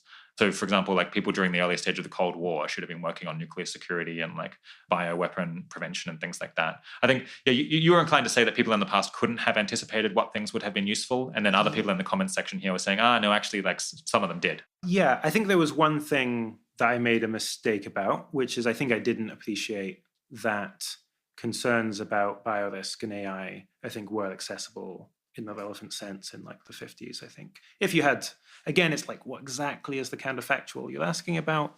But like given a kind of wide search. But it still would be the case that, well, if on the standard views, risks from AI and bio are way larger than risks from nuclear war or from totalitarianism, let's say. And so if it was like, well, in the 50s, I would have been focused on kind of nuclear security. Yeah. And you also believe, though, that it's, I think if we go with Toby's numbers, like 100 times more likely that existentialist comes from AI than nuclear war, then it seems like hard to believe we wouldn't now prefer to like have the money kind of sent in the future. And you might also then over time, perhaps in the 80s, you would have started focusing on nanotech or something, which people now don't think of as you might well have also engaged in a number of other activities that now seem wasteful from the perspective of today. So I think I still endorse the view of like pushing resources into the future. The biggest caveat actually I'd have is about like the rise of fascism and Stalinism. Is that the thing to push on? This is like a kind of totally different worldview, which is just like you've got a battle between battle of different ideologies over time. And even though you might not think that a particular ideology will last forever, well, if it lasts as long until you get like some eternal lock-in event, then it lasts forever. Yeah. So like maybe a different conversation we can have, but like I kind of think the rise of fascism and Stalinism was a bigger deal in the 20th century than invention of nuclear weapons. Interesting. Okay. Sorry, that's a bit of a digression. So I updated that we would have had more knowledge in the past. And I agree that the best things to do could have been building a long-termism movement and so on. But to be clear, I'm counting that as investment activities. Yeah. But it does seem to me the case that it would have still been better to pass resources into the future. I'd be happy to have my mind changed on that, though. Okay, so maybe a different angle on a kind of similar concern to the ones that have been raised. I'll just read this quote from Will Keeley in the comment section. The hingier century of the future must occur before civilization goes extinct. Therefore, one's prior that the current century is the hingier century of the future must be at least as high as one's credence that civilization will go extinct in the current century. And I think that this is already significantly greater than 1 in 100,000 or something like that. Yeah, what do you make of that argument? Is it does it seem like if you're going to take the prior that you're taking or the view that you're taking, that one has to kind of deny just that extinction is at all plausible, just because it's like it seems so improbable for this century to be so important? Yeah, so I will acknowledge that the issue of factoring in extinction with my priors I don't feel super comfortable about. The thing that I've been suggesting as a prior, and again I wish I was more explicit on, is it's kind of 2 steps. One is a function from size of a population to chance of you being the most influential person. And then secondly, for the purposes of action, what we care about is the world in which we're in a really big universe, if we're successful in our actions to reduce extinction and so on. And if without that second thing, we're just looking at, are you the hingiest person ever? Well, then overwhelmingly likely you're going to be the hingiest person ever in some world in which we go extinct quite soon. But those aren't the worlds we're interested in. So I've been wanting to just focus on the worlds that are most important from a long-termist perspective, where it really is the case that we're like able to bring about a very long future. And so the person who thinks we're at the hinge of history would have to say that in the most action-relevant world, if we are successful, we are the most influential person out of, a trillion or whatever. And so the fact that we may well be the most influential person in some small future where we go extinct pretty soon, that's way more likely to be true, but not that interesting. So not what I want to focus on. Yeah. A different line of criticism in the comments, I think, led by kind of Greg Lewis, was that, yes, this might all be right, but if it's the case that kind of right now, which I think there's only a 0.1 to 1% probability of this being the most important century, we're kind of never going to get above that in the future. It's like we just live in a world where there's going to be really important moments, but because we are so skeptical to start with that we're ever going to live through one, the most confident we're ever going to get is about 1%. Yeah. And so because we don't want people to always ignore whatever red flags they see that this is a particularly important time, we should be willing to act on the tentative hypothesis that this is a particularly important time if we see evidence as strong as what we see now, rather than just always punt it to the future, because that guarantees that people will never act. They'll just save a whole bunch of resources and then at some point they will go extinct. Yeah, so I definitely agree that we shouldn't assume that you need to have high credence in this to actually act. Instead, it's just, the action relevant question is, what's my credence in this? How high do I think it could be in 20 years time or 50 years time? And so I agree with that, and I think that's important. The thing that he said in the comment that I didn't agree with was that could justify, even if you're like at 1%, a kind of monomaniacal focus on the present. Seems like you might want more of a mixed strategy. Yeah, and this is how in kind of sum from the comments, there definitely gets to a point where you've made the qualitative considerations, and now there's just some quantitative argument, which is, okay, well, we get diminishing returns from spending now. There's some chance that, well, this is the most confident we're going to get, especially most confident we're going to get given sufficient time away from some important event, but we shouldn't be very confident. Then you need to start having some actual quantitative model in order to be able to say, like, well, how much to spend and how much to save. Yeah. But it seems still quite unlikely to me that we'd want to have like monomaniacal focus now, because, well, it's just like, surely there's just, if you think it's like, oh, well, I'm now at this really confident 1% chance, surely you must think there's like a good chance we'll think that again in 50 years or, 100 years. Yeah. A whole line of argument for delaying your impact or like passing resources to the future that we haven't even talked about yet is that you earn the real interest rate. So even if you think it's fairly likely that this is the most important century, if you think that the next century is going to be like somewhat less important, then you could have 10 times as many resources if you just like put it in the stock market and then took it out. Yeah, that's right. So this is why this notion of influentialness it's only one part of the consideration about giving now versus later. We've also got this like trading of resources between time and what's the exchange rate basically, where it's like the longer you leave it, potentially the more resources you have to spend from having saved it. And we'll have another episode with Philip Trammell about this where we discuss this in forensic detail for many hours. So I can't wait to listen to it. Might pass on that one. I think it's probably going to come out after this episode. That's kind of a more natural ordering. So. Yeah. Another really interesting comment that I wasn't sure exactly where it was coming from, but I thought it raised some really important points was Paul Cristiano writing about why he thinks that there's quite a high probability that we'll see a relatively sudden increase in economic growth in the next century. And I guess the connection there is that, well, if you're going to have some sudden phase shift in like how quickly things are growing, then that seems like an unusually important time in a common sense way. And it also might make the current century hingy as well. But do you want to just explain that and whether you found it convincing? Okay, great. Yeah. So growth now, and economic growth, is way higher than it was historically. So during the hunter-gatherer era, growth was very low indeed. Then after the Neolithic Revolution, well, actually several thousand years after the invention of agriculture, but around about when the first cities started to form, growth increased quite rapidly, in fact. And if you look on a semi-logarithmic graph, at least of population, because we're in a Malthusian condition at that point, so increased growth turns into greater population, it looks quite clear like it's just a change in the gradient of the graph. So we've moved from one rate to another rate.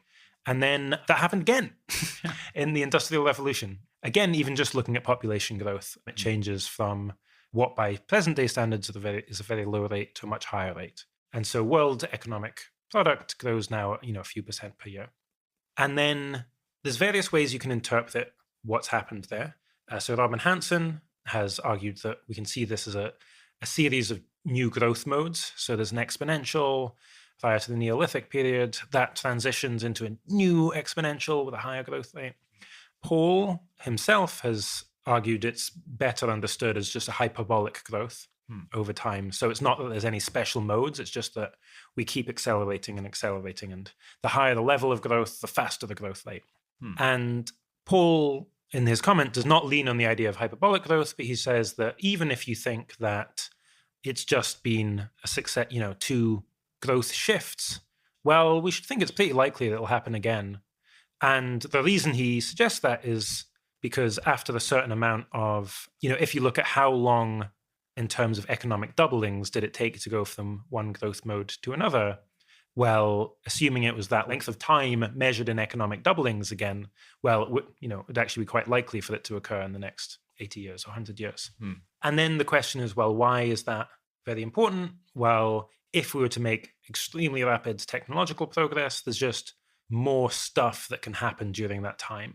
So rather than thinking about chronological time, perhaps we should think about kind of economic time, where far more output will be produced over the coming century than all previous centuries. Another more intuitive way of saying this perhaps is just, well, one thing we're just doing over time is drawing from this urn of technologies. Maybe we get one that destroys us all. Maybe we get one that locks things in forever. And that we're just drawing a lot faster if we hit another growth mode. And there's a lot to kind of say on this. One is, I think, the underlying idea of shifts in growth modes, I think, is extremely important and in the wider world, like extremely neglected. or like underappreciated. And so the idea that there could be another one, like it's already happened twice before, is kind of totally on the table.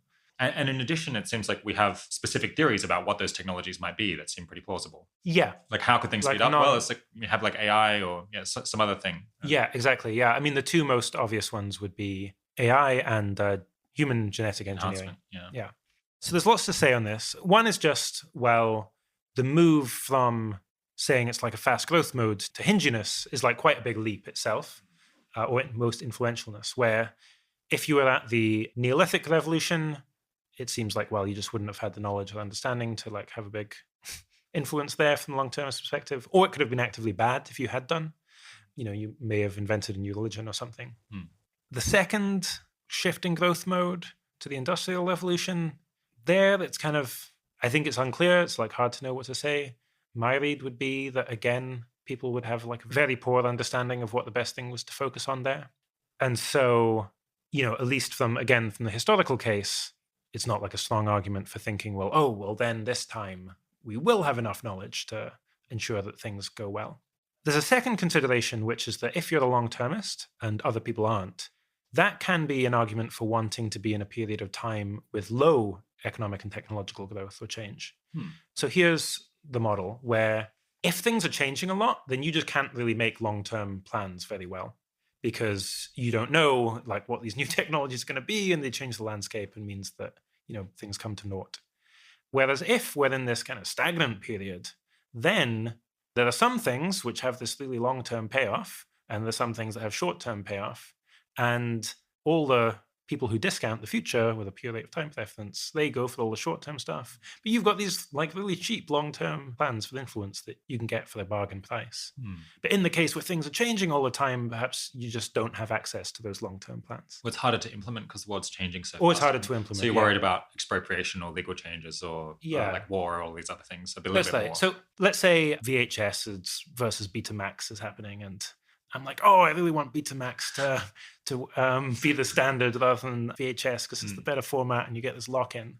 If there's just rapid technological progress when that happens, well, it just doesn't really matter very much because you've got CDs or DVDs like a few years later. Right. If technological progress is really slow and it's like thousands of years of people using the wrong movie, it's a moral tragedy. It's a tragedy. It would be a tragedy, exactly. But perhaps that could happen with other sorts of, if you've got just this sequence of lock-in events, then those will last for longer in periods of like less rapid technological change. So it's not obvious to me like which direction the tech change goes in. In terms of creating importance. In terms of influence. In terms of like, when do you as a long-termist most want your resources to be? Yeah. And then in general, I think I would love to see more work on this idea of kind of growth modes over time. And there is work that's starting to happen on this, where there's a bunch of stuff where one is just what's the data like that's making us think there are these kind of growth mode changes. Ben Garfinkel's been looking into this. And the conclusion the data is really bad, like basically made up. I can't kind of independently verify that, but it's not very surprising. You're saying kind of the historical economic growth rates that Robin Hanson or Paul Christiani are using to make this argument is kind of just mostly just invented based on like looking at like how life was at different points in time and then kind of interpolating between that. Yeah. So there's like the move from hunter-gatherer era to farming era seems like, wow, a rapid increase in population growth rates. But we actually just have no idea what the populations were like at the time. At least that's the kind of argument I've heard. We've just got like very poor quality evidence. But it seems like even just getting it right to an order of magnitude might show that there was like an increase in the growth rate. Yeah, I mean, there's two over such, because we're talking here about like thousands of years in the first period and then like hundreds in the next. Yeah, I think I don't have a good sense of just quite how unreliable the data is. Okay, yeah. One thing that is important is the second question, which is what sort of curve you fit to that. Yeah. Where Paul's view is this is a hyperbolic curve. Yeah. So just whatever the level of growth you're at, where the higher the level, the higher the growth rate. I'm not a big fan of that. One reason is I think when you look at better data, it looks like at any period, it looks more like an exponential. And then a second is just that argument would have predicted that we would have had infinite growth by 1960. Did we? And we had, well, not to my knowledge. Okay. Maybe we did, and it's just like now we're in the simulation, I guess. Some corner of the world. Yeah. And so, if you want to, and Paul's obviously is aware of that as an argument against. Smart dude. Yeah. Very smart dude. And just thinks, well, this is just like an unusual period of stagnation. And in the past, it's not literally following a perfect exponential. There's periods of higher growth and stagnation and so on. Whereas I'm more inclined to see like what happened was we invented this thing, which is like, well, it's not even like an invention. We developed like a culture of innovation in industry. Yeah. We're getting this huge wave of benefits from that. Yeah. That, as with basically everything, takes the form of an S-curve. And so we're actually kind of like slowing in our technological progress. Maybe there will be some new big thing. Maybe that's AI. Maybe that's something else. Yeah. But that would be, it's not an exogenous event, but it's not a mere continuation of the existing event. Yeah, interesting. Okay, so in this model, we had kind of the scientific revolution, and then we had just so, like, once we developed that method of learning things, we just had so much low-hanging fruit of like amazing things we could invent and discover. And now we're kind of like running out the things that it's easy for humans to learn, and that's like causing us to just like level off a little bit. Yeah. So I mean, a lot of people have raised this specter. Actually, it was like a lot of economists think that this. Oh yeah, absolutely. I've so Robert Gordon, Rise and Fall of American Growth, has been quite influential on me. And yeah, on the Industrial Revolution, I've read a number of the books now on what are the causes of it. I think something really messy like culture is like the most likely answer, at least as for like why did it occur then? Because here's the thing. Not like ability to transmit information over time, like writing or like journal systems. I guess maybe you're going to class that as culture. But well, we just had that for quite a long time period before, unless you think of that. Well, not cheaply. Anyway, sorry, I shouldn't interrupt you. Yeah, I mean, look, there is an issue. There is an issue which is like there's so many possible explanations. It's also probably something like, oh, why did the fire start? Was it because of the kindling, or was it because of the match, or was it the oxygen? It's like, well, it's all of these things. Yeah. So similarly, like it's easy to explain the Industrial Revolution. We've got 12 explanations. Yeah, exactly. We've got too many. But there is a striking thing, which is that we got the scientific revolution, the Enlightenment, and the Industrial Revolution all at about the same time, and they don't seem to be particularly important for each other. Like, we were already entered like much more rapid growth before we started relying heavily on steam and coal. Like the early inventions were like the Jacquard loom, and they're just things that are like, oh, I put this like bunch of sticks together in this way, and now I can weave 10 times faster than I did before. Yeah. Just like, and now the economy is like 0.1% larger. It was just incredibly low-hanging fruit when it came to innovation. And that's definitely not true now. But that does relate to, Paul's claim with respect to how likely we should think there's a new growth mode. Where again, I want to emphasize the main thing is I agree with him that it's significant. But I'm much less inclined to agree with the idea that, well, there's been a certain amount of economic progress and we should measure time in economic time.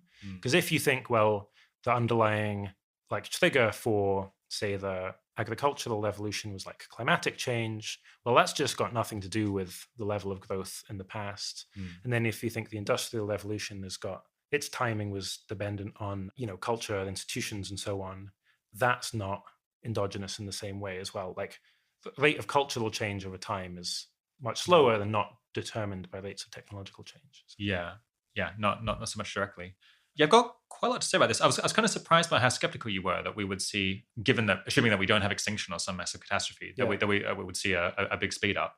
I guess, looking back at history, it seems like it can't be the case that through most of history we've had economic growth anywhere near the level that we've had now. Clearly, this is like a faster rate. So there was like at least one step change. I guess like possibly multiple ones. And I suppose if we're going to go back further, we could be like, well, initially all was void and like rocks, and then we had life, and then we had like eukaryotes, then we had plants, and then we got like animals, and then we had like brains. So from another point of view, it's like we see this like technological advancement through evolution that's like increasing. I guess what's the measure of the economy here? I suppose it's like the biomass of all the life on Earth or something like that. But obviously that's very gradual, and then humans like seem to be speeding that up a hell of a lot. Yeah. So I guess my default view would be we'll see an increase in the rate of growth again at some point. I suppose maybe Paul's making a stronger claim that it would happen in the next century. Yeah, I mean, maybe that's a bit more. He said like certainly more than 10% in the next century. Yeah, and I would disagree with the certainly, but I would put it at something like 10%. Okay, so yeah, so maybe it's not very much of a disagreement. Well, yeah, especially when it's something where, as with many of these things, the numbers feel quite made up. So but it feels so different. Yeah, yeah. All right, well, we'll stick up a link to Robin Hanson's paper on this and maybe a few other articles that we can see on this question of like whether we should expect growth to speed up or stagnate or slow down.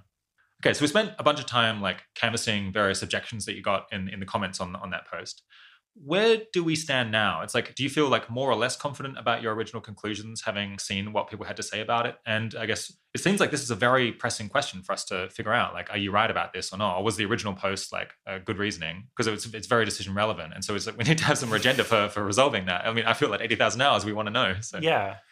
I mean, I think I agree. And I think that the question of whether we should be just trying to act now versus passing resources into the future, I guess that's maybe taking that latter idea far more seriously is maybe the most important update I've made over the last year. I think at this point, it needs to start getting quantitative because we all agree that we're at a really unusual time, as in, whatever low prior you want or something, we should update away from that because of the reasons I've said, being early on in time, single planets, high economic growth rate, and so on. I express some skepticism that, maybe technological progress is actually being in a period of technological progress is bad if you're a long-termist. But, when you're starting from such a low prior, if it's like, 10% that is good, then that pushes it up a lot. But then there's a question of, how much do you update? And Toby's proposal seemed much too extreme to me because it makes it, for example, overwhelmingly likely it was in the past. And then secondly, what we care about as our posteriors rather than priors. Although I think it's kind of good to keep this posterior that doesn't then also update on, say, the Boston-Minkowski arguments, because that at least gives us a sense of what's the burden of proof for thinking there's some specific lock-in event coming. And there, again, we want to get just a little bit more quantitative on, what's the right distribution we should have of over different models for this, and when you put that all together, what sort of number do you end up with? And then the second part of it is with respect to, should we actually be sending money into the future or resources into the future versus now? Again, we're just going to want to get a lot more quantitative. And Phil is doing this, where, there's a variety of considerations. So one is diminishing marginal returns to money at any time. A second is expectation of how many more long-termists are going to be in the future or not. A third is what's the rate of return over time. A fourth is how much more are we learning and how good or bad are the best opportunities going to be. And so once you put that all together, you get some portfolio where, it's very likely that you'll be spending some amount every year and saving some amount every year. And then the precise quantities are an empirical question up for debate. Kind of empirical question, but and a theoretical one. More empirical than we've been so far. Yeah. And then finally is how does that map onto what we're currently doing? Where at the moment we actually are saving a lot. Almost all of OpenPhil is not even spending what I would expect the return on its assets to be within any individual life, insofar as people donate as they go rather than save money and donate. That's effectively investment. Lots of direct work is actually meta in the same time. So that counts as a form of saving because you're getting more people to agree and be willing to do the kind of stuff that you would do now in the future. Yeah. So it could also be be the case that we end up having been doing the right thing by accident. Yeah. I guess I do sometimes feel that there is a feeling that goes round, especially kind of outside of the very core of EA, and maybe less so now, but over the last couple of years, which was among long-termists and people who take AI seriously, it's there's the short timelines. We should have short timelines for AI. We should put extra weight on short timelines. And so we should just be really going all out on this, out on this. Well, that is to try to shift pivotal events that might happen in the next 10 years or something like that. Yeah, exactly. Whereas I think there should be a diversity approaches. I think Paul should be doing that. Yeah. I'm really glad he is. But for the EA movement as a whole, I think it would be very bad if we pinned, everything to this mast of short-term AI timelines, because I think we're probably going to be overwhelmingly unlikely. Yeah. Or at least quite unlikely. Whereas there are actions we could be taking that could be ensuring that EA has an impact over long time scales. And in particular, we should potentially be thinking about centuries worth of impact. Where if you look at other social movements, most, I would say, had most of their impact more than a century after the first ideas of progenitors. And that's a perspective and a form of thinking that I think a lot of people have not been paying much attention to. And so it would mean that At the moment, ensuring that EA is like a product and idea is like just right becomes very, very important. And in general, perhaps much more important than like faster growth kind of right now. Yeah. So I guess to give my overall view, having read the post and the comments, one reservation I had about having this conversation is it seems like we're in very much a state of flux where people's views on this are shifting quite a lot because we're uncovering new ideas and new considerations. And it seems like quite possible that you could persuade the people you were talking with that you were right and that they might persuade you that you're the original blog post was misconceived. Yeah. There's the possibility of maybe getting people to take some of these ideas too seriously when it will turn out that like in a few months we'll find really strong rebuttals. Yeah. But I guess, so I guess I found the responses in the comments relatively persuasive. So I think that the range of saying the probability of this century being like especially important, of being like 0.1 to 1% seems too low to me. I think that I suspect that we'll end up settling on a prior that is like more generous to the hypothesis that this century is especially important than what you were using. But I guess, no, I don't think it can be quite as generous as Toby's one. It might be somewhere in between. Yeah. So we'll end up thinking maybe it's more like 10% or something like that. But then I think, the proposition that we should be doing like more to influence the long term and to invest in not just having an impact in the short run and passing resources on to future generations, that I think is much more plausible because there's like other considerations in its favor above and beyond just thinking that this century isn't especially important. Like you can give way more resources to future centuries. Yeah. And that we're getting much more informed about how to have an impact. So I suppose it's not, I guess, if people take away, I should be thinking more long term about having an impact, then that probably seems good, even if the reasons are somewhat different. I think, another way of putting it a little bit is that there's been a lot of thought of, short AI timelines is an unusually high impact world, but very long timelines, or in fact, no timeline if it's just in the sense that there's not like a specific moment when we get AGI. Those are also very high impact worlds because it means we have tons of time to grow and we can exploit the fact that, we have zero pure rate of time preference, whereas other people are really hasty. So you just can take long-term plans and effectively trade with people to have more leverage in the future. Yeah. This is a nice preview of the Philip Trammell episode, which we're now definitely going to have to release after this episode. Okay, good. This is such a nice preview of where that conversation goes. So one question I've seen on the forum, and I guess you did an AMA recently, and a question that was a great popular demand among listeners was, what now do you think is kind of the risk of human extinction in the next 100 years? Or I suppose some global catastrophic risk that's very spectacular. So this has definitely been the thing by far and away that most people have come up to me and asked me about after the AMA. No one wants to know my probability of extinction. Well, well, I think people should, maybe say more. Okay, yeah. I seem to remember yours was very high. So. It used to be. Maybe I think it's gone down actually. Okay. Yeah. If moderate. Maybe I'll find out. So I got asked kind of if the ways in which I've changed my views. One of the things I said was that my credence in existential risk in the 21st century has gone down from 20% to 1%. And a lot of people have come to me and be like, what's going on? Yeah. You're mad, Will. Exactly, yeah. So happy to talk about that. I mean, in terms of, why is it, normally my credences wouldn't jump around in the same way, in such a large way. But this was a move from basically deferring to people, like picking someone, in particular Toby, that I respect extremely highly, learning what his views are and believing them. Yeah, so instead, the thought was just, I'm going to start writing this book on Longtermism. I want to start get engaged with the fundamentals and understand, what actually are my views on these topics. And so rather than asking why did it move from 20% to 1%, the relevant question is just, why is it this number rather than any other? And so let's just start with, again, kind of prior setting for like what should I expect it to be over the next 80 years. And I think that there are a few different lines of reasoning here that all point in basically the same direction of kind of the 0.1% to 1% interval.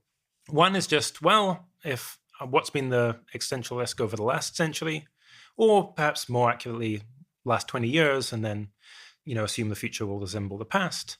I think, the highest, I wouldn't want to go any higher than 0.1%. So again, Toby uses that figure for existential risk from nuclear war. I guess he also says the same from climate change and environmental depletion, but again, it's the same kind of the order of magnitude I'm talking about. On the details, I would actually put it a little bit lower than that, but that's not that important for now. A second then is just thinking in terms of the rational choice of the main actors. So what's the willingness to pay from the perspective of the United States to reduce a single percentage point of human extinction, whereby that just means the United States has 300 million people. How much do they want to not die?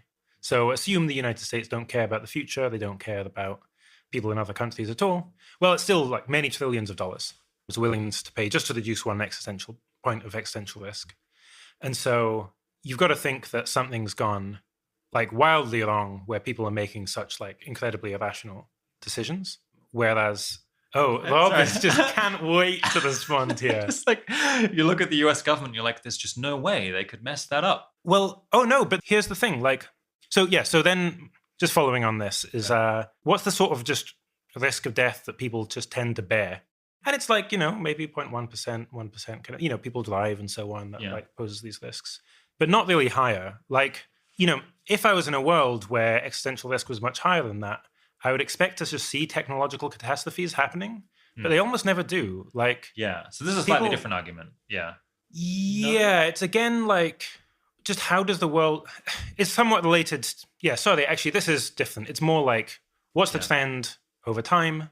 Okay, so there's what's total existential risk over time. Then there's, willingness to pay, what people in general are willing to bear. And then there's a third thing, which is related to the first two, which is just, with respect to developments in new technology, do people tend to be appropriately like risk neutral? Do they tend to be risk averse? Do they tend to be risk seeking? And it seems to me that like actually relative to the rational choice model, or how would I expect people's preferences to be, people are risk averse with respect to new technology. There's very rarely cases where, large numbers of people die because of new technology, for example. And that, does apply to like the US government and so on. That's fair. I think there are cases because you might think it's a little bit random. Sometimes we ban things that we shouldn't. Sometimes we don't ban things that we should. But it's true that sometimes we don't ban things we should, perhaps. But in cases where they kill people, or in cases where it's like a serious catastrophic risk, it seems like we're very systematically too cautious. Well, I guess, we always come back to nukes, but like arguably the US should have done more to just like prevent both themselves and others from ever like scaling up nuclear weapons in a massive way. Maybe it's like there just aren't that many other technologies that. I suppose like the US did shut down its biological weapons program more or less because they were worried about this, and it was the USSR kept it, but that was like mostly due to bizarre internal bureaucratic incentives rather than because they thought it was a great idea. And I should say, I do think that, again, in terms of my estimates for existential risk over the century, I would put like 90% of the risk coming from wartime or something, precisely because people, like, if you tell me someone's done something, a country's done something incredibly stupid and kind of against their own interests, like, or in some sense of global interests, it's probably happened during a war period. I have a final argument for prior setting, which is then Metaculus is a forecasting platform. And these are non-experts, but they're people who are kind of engaging with it. And they've been asked, what's the chance of a greater than 95% reduction in world population due to a catastrophe by the end of the century? And I think the aggregate, where they use the Metaculus algorithm, which is better than any individual forecaster, ends up in that ballpark again. It's like 0.5% or something. Okay. Hold it. So you're saying a 1% chance of GCR that kills 95% of people or more? Oh, well, no, was... That's extinction. It was existential risk. Existential. So I actually think there's quite a big gap in the probability space between 95% people dying and everyone dying. Massive, actually, Yeah. But they're putting 0.5% at 95%. So it's like going to be even lower. Interesting. Okay. So in a sense, I think this is crazy because you're just so from one point of view, you're like, common sense. It's like we're not going to see this like massive change. But then from another point of view, it just seems massively overconfident to think there's like a 99% chance that we'll get through this like what seems like an extremely chaotic era by like historical standards, where there are just like so many things that seem like they could happen that they could be really transformative. Like a 99, you're super confident. Killing everybody. Yeah, so that's right. So then there's 7.5 billion people. Yeah, gotcha. And everyone wants to survive. There's this huge. It's both like super hard to kill everybody, and there's this huge optimization pressure for this thing not to happen. And like we have many examples in the past of like 50% of people dying in the bubonic plague doesn't even register really from a long-term historical perspective. And that's in a period where we don't have like amazing technology that allows us to overcome that. So I think one thing I've shifted on over the years is realizing just how hard it is to kill everyone. So it's like people talk about climate change killing everyone. I'm just like, no, that's not going to happen. It's just so hard to kill like the last 1% because they'll be in like the places that are fine under climate change, even the worst. I think for an asteroid impact as well. It has to be really quite big. But even, like the Chicxulub impact, mammals, like many mammal species still lived. Yeah. And we have 100 times the biomass of any large animal in like wide diversity of areas. We have technology, we can like grow food without sunlight. And then there's also diseases. It's so hard for a disease to spread everywhere all at once and to no one have resistance to that. So it's a lot easier, I think, to have a disaster like a war that kills 95% of people. Yeah. Or it's very devastating. But then like some people through like good luck or just being in the right place at the right time, they manage to survive through it. So really kind of by far the most plausible way I see that you could kill everyone is that you create a new agent that is seeking out to kill everyone and like foil their plans to survive. So it kind of probably has to be AI or something like that. Okay. In my mind. Yeah, I guess now we perhaps just have quite different views on AI at this point. Where I think there's definitely more than a 1% chance that we could create an AI that's misaligned enough to either kill all humans or kind of take us out of the decision loop in a way that we don't like. Yeah. Okay. So it sounds like, supposing you put aside AI. Okay, so then I agree with you. Okay. Well, then I'm like, your view seems very plausible. Okay, cool. I think I also would have put the risk from AI. Well, I mean, I guess insofar as I was deferring to Toby, I can say what is in his book, which, again, the majority of credence is from AI, but still significant credence on biorisk and so on. Okay, interesting. I guess, I mean, maybe, I suppose if experts in that area thought that it was much more likely, then I would kind of defer to them. But I guess we haven't seen examples, of diseases that were able to penetrate globally or like everywhere that well. Especially, I mean, we have bunkers where people will like wall themselves off, and we have like ships where they might not get to, and places in the Antarctic and so on. Well, I mean, there's a really big question which I feel very unsure on is supposing that something kills 99% of people. Yeah, will we recover? Where I see no reason for thinking no, and some positive reasons for thinking yes. Yeah, but even if we don't recover, there's a good chance we'll still be around in 100 years. That's like still the first generation potentially. Yeah, so there's also a question of when you say existential risk in 80 years, what does that mean exactly? Yeah. Interesting. I suppose, how confident, I suppose in the past, I feel a bit bad because on the show we've suggested that just a standard nuclear exchange between the US and USSR might well cause human extinction, whereas I actually think that that's very unlikely. Yeah, so, I mean, nuclear winter, I would say, is, even given like an all-out exchange, I think full nuclear winter is less likely than not to happen.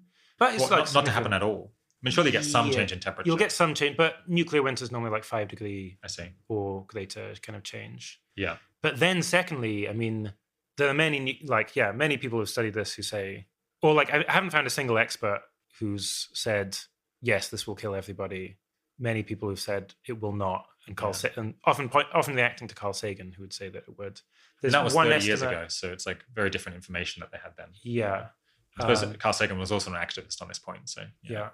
I mean, one thing is just like the people in New Zealand, they're going to survive. It seems like there's very strong indications that people in New Zealand would just continue fishing. If you're in a coastal area in the southern hemisphere, temperatures drop by like 1 or 2 degrees at most. So it's not like that weird. It's like that's pre-industrial kind of level. It's just, it's not that big an event. And so it's really hard to see like how that ends up killing absolutely everybody. Well, I suppose actually, I guess given that, the way that it would happen is that we're totally wrong about our atmospheric models somehow, that we've misunderstood. Yeah. That has to be like, some X factor. Yeah, I would like to do a full episode on this sometime, perhaps with someone who's like really informed on the nuclear winter stuff. Oh, yeah. It seems important. Yeah. I'm sure. And we should also actually there's still work happening at Phil on this. So. At Open Phil, okay. Yeah, it seems like we should also do an episode on this question of would we recover if 99% of people died? Oh, yeah. I would love for someone to really spend, a PhD on that. I don't know whether that's happened. Yeah, me too. I mean, because there's interesting, like one argument I've heard is just, the disease burden that we carry around is way higher. So HIV, for example, was just, it's an unprecedented sort of disease. Certainly one that like did not exist in the relevantly equivalent kind of hunter-gatherer era. Yeah. Or like agrarian era. And perhaps that, I don't know, at least that's something that's like a little bit different. I mean, one thing is if population goes down and population density goes down, that greatly reduces disease transmission and would like actually reduce, although I suppose like in as much as tons of people already harbor lots of different diseases and that maybe now they can't treat because they don't have the antibiotic factories or something like that. So, anyway, there's probably a lot of considerations here that someone needs to map out. Yeah, exactly. So, okay, so then it's the case that... Sounds like AI might be the... AI, sounds like main thing. Yeah, I think in general, when I was moving to, when I had this thought of like, okay, well, I want to get to grips with the kind of base arguments and views here, I did have the thought of like, okay, well, I'm going to write this book. So where are all these reports that are giving estimates for existential risk and essentially from various causes? Yeah. Got some comments on blogs you could read well. Yeah, and that's like, I actually think that's kind of shocking. Like, especially given, just think about the allocation of resources, like the number of people that are going into direct work here versus people who are like, kind of making the case. Well, I mean, so there is superintelligence. There's like this new book from Stuart Russell. There's a bunch of serious books, I guess, about AI. And well, no, I think in the case of AI, so Stuart Russell, I really respect. The book Human Compatible, I was disappointed in.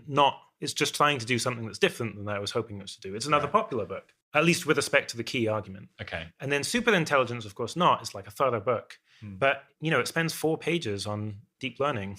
Right. It was unfortunately, it was kind of made obsolete, I think, like the year that was published, because it was published exactly at the point of the boom in deep learning. I see. So you're saying it didn't focus on that because at the time we didn't realize that was about to take off as a great method of basically doing AI. Yeah. I see. And, so I think, maybe just many of its arguments don't apply very well to this new paradigm. Exactly. Yeah. That's like how it naturally seems to me. And then perhaps that's wrong. Perhaps people are like, no, actually it applies really well and this can be responded to. But I feel like that case needs to be made. Yeah, so we already have an interview with Ben Garfinkel where he lays out his skepticism. But maybe you could present your own version of that in a couple of minutes. Yeah. So I think there's just a whole number of ways in which, when we kind of take the same arguments and look at current progress, deep learning, I feel like it doesn't fit that well. So in the classic kind of Boschem paradigm, you've got some super powerful agent, and then you give it this command, and it takes the command really literally and goes out, and that's doom. Whereas, case of creating a smart ML system, you start off with some reward function, and it's starting off with a dumb agent, and then you're making that progressively smarter over time. So it's more just as an analogy, you've got a child, and then you can slowly see how it's performing, and you get to monitor it and see how it's cross the river by feeling the stones. Yeah, exactly. And you can turn it off when you it's it's not doing the thing we want. We'll kind of start again. Similarly, the idea that it can't understand this natural, it takes the natural language command very literally. Well, that's again, I feel doesn't map on to very, very well to current deep learning, where it's yes, we can't specify perhaps exactly what we want in this kind of precise way, but ML's actually been quite good at picking up fuzzy concepts what is a cat or not. And it's not perfect. Sometimes it says an avocado is a cat. Humans aren't either, though. So maybe it's just it's going to have a similar ability to interpret to what humans can. Yeah, exactly. And it would be a very weird world if we've got to AGI but haven't solved the problem of adversarial examples, I think. So I suppose it sounds like you're very sympathetic to, say, the work that Paul Christiano and OpenAI are doing, but you actually expect them to succeed. And you're yep, they're going to fix these engineering issues, and that's great. Yeah, but so do most people at OpenAI, as I understand it, actually. They're they think this is just a solvable engineering challenge. Yeah, absolutely, yeah. And this is actually one of the things that's happened as well with respect to the kind of state of the arguments, is that I don't know about most, but certainly very many people who are working on AI safety now do so for reasons that are quite different from the Bosch-Mukowski arguments. So Paul has published on this. Instead, he doesn't think doom looks like sudden explosion in a single AI system and takes over. Instead, he thinks it's this gradually just AIs get more and more and more power. And that's just they're just somewhat misaligned with human interests. And so in the end, you kind of get what you can measure. And so on his doom scenario, this is just kind of continuous with the problem of capitalism. Yeah. And that's I kind of agree. There's this general AI, what we could call a generalized alignment problem, which is just society as a whole is acting in the interest of its participants. Yeah, exactly. Yeah. But then, and this is just a more extreme version of that. Maybe not even more extreme. Yeah, perhaps. Yeah, exactly. It's unclear, especially given that we've gotten better at measuring stuff over time and optimizing towards targets, and that's been great, in fact. Yeah. But yeah, so Paul has a different take, and he's written that up a bit. It's a couple of blog posts. But again, if you're kind of coming in from and perhaps that's, perhaps they're great arguments, perhaps that's a good reason for Paul to update. But it's again, if the claim is, what is a big claim, I think everyone would agree that this is an existential risk. I think we want more than, a couple of blog posts from a single person. And similarly, Miri as well are now worried about the problem of inner optimizers, the problem that even if you set a reward function, what you get doesn't kind of contain the reward function. It's optimizing for its own set of goals. In the same way as evolution has optimized you, but it's not you're consciously going around trying to maximize the number of kids you have.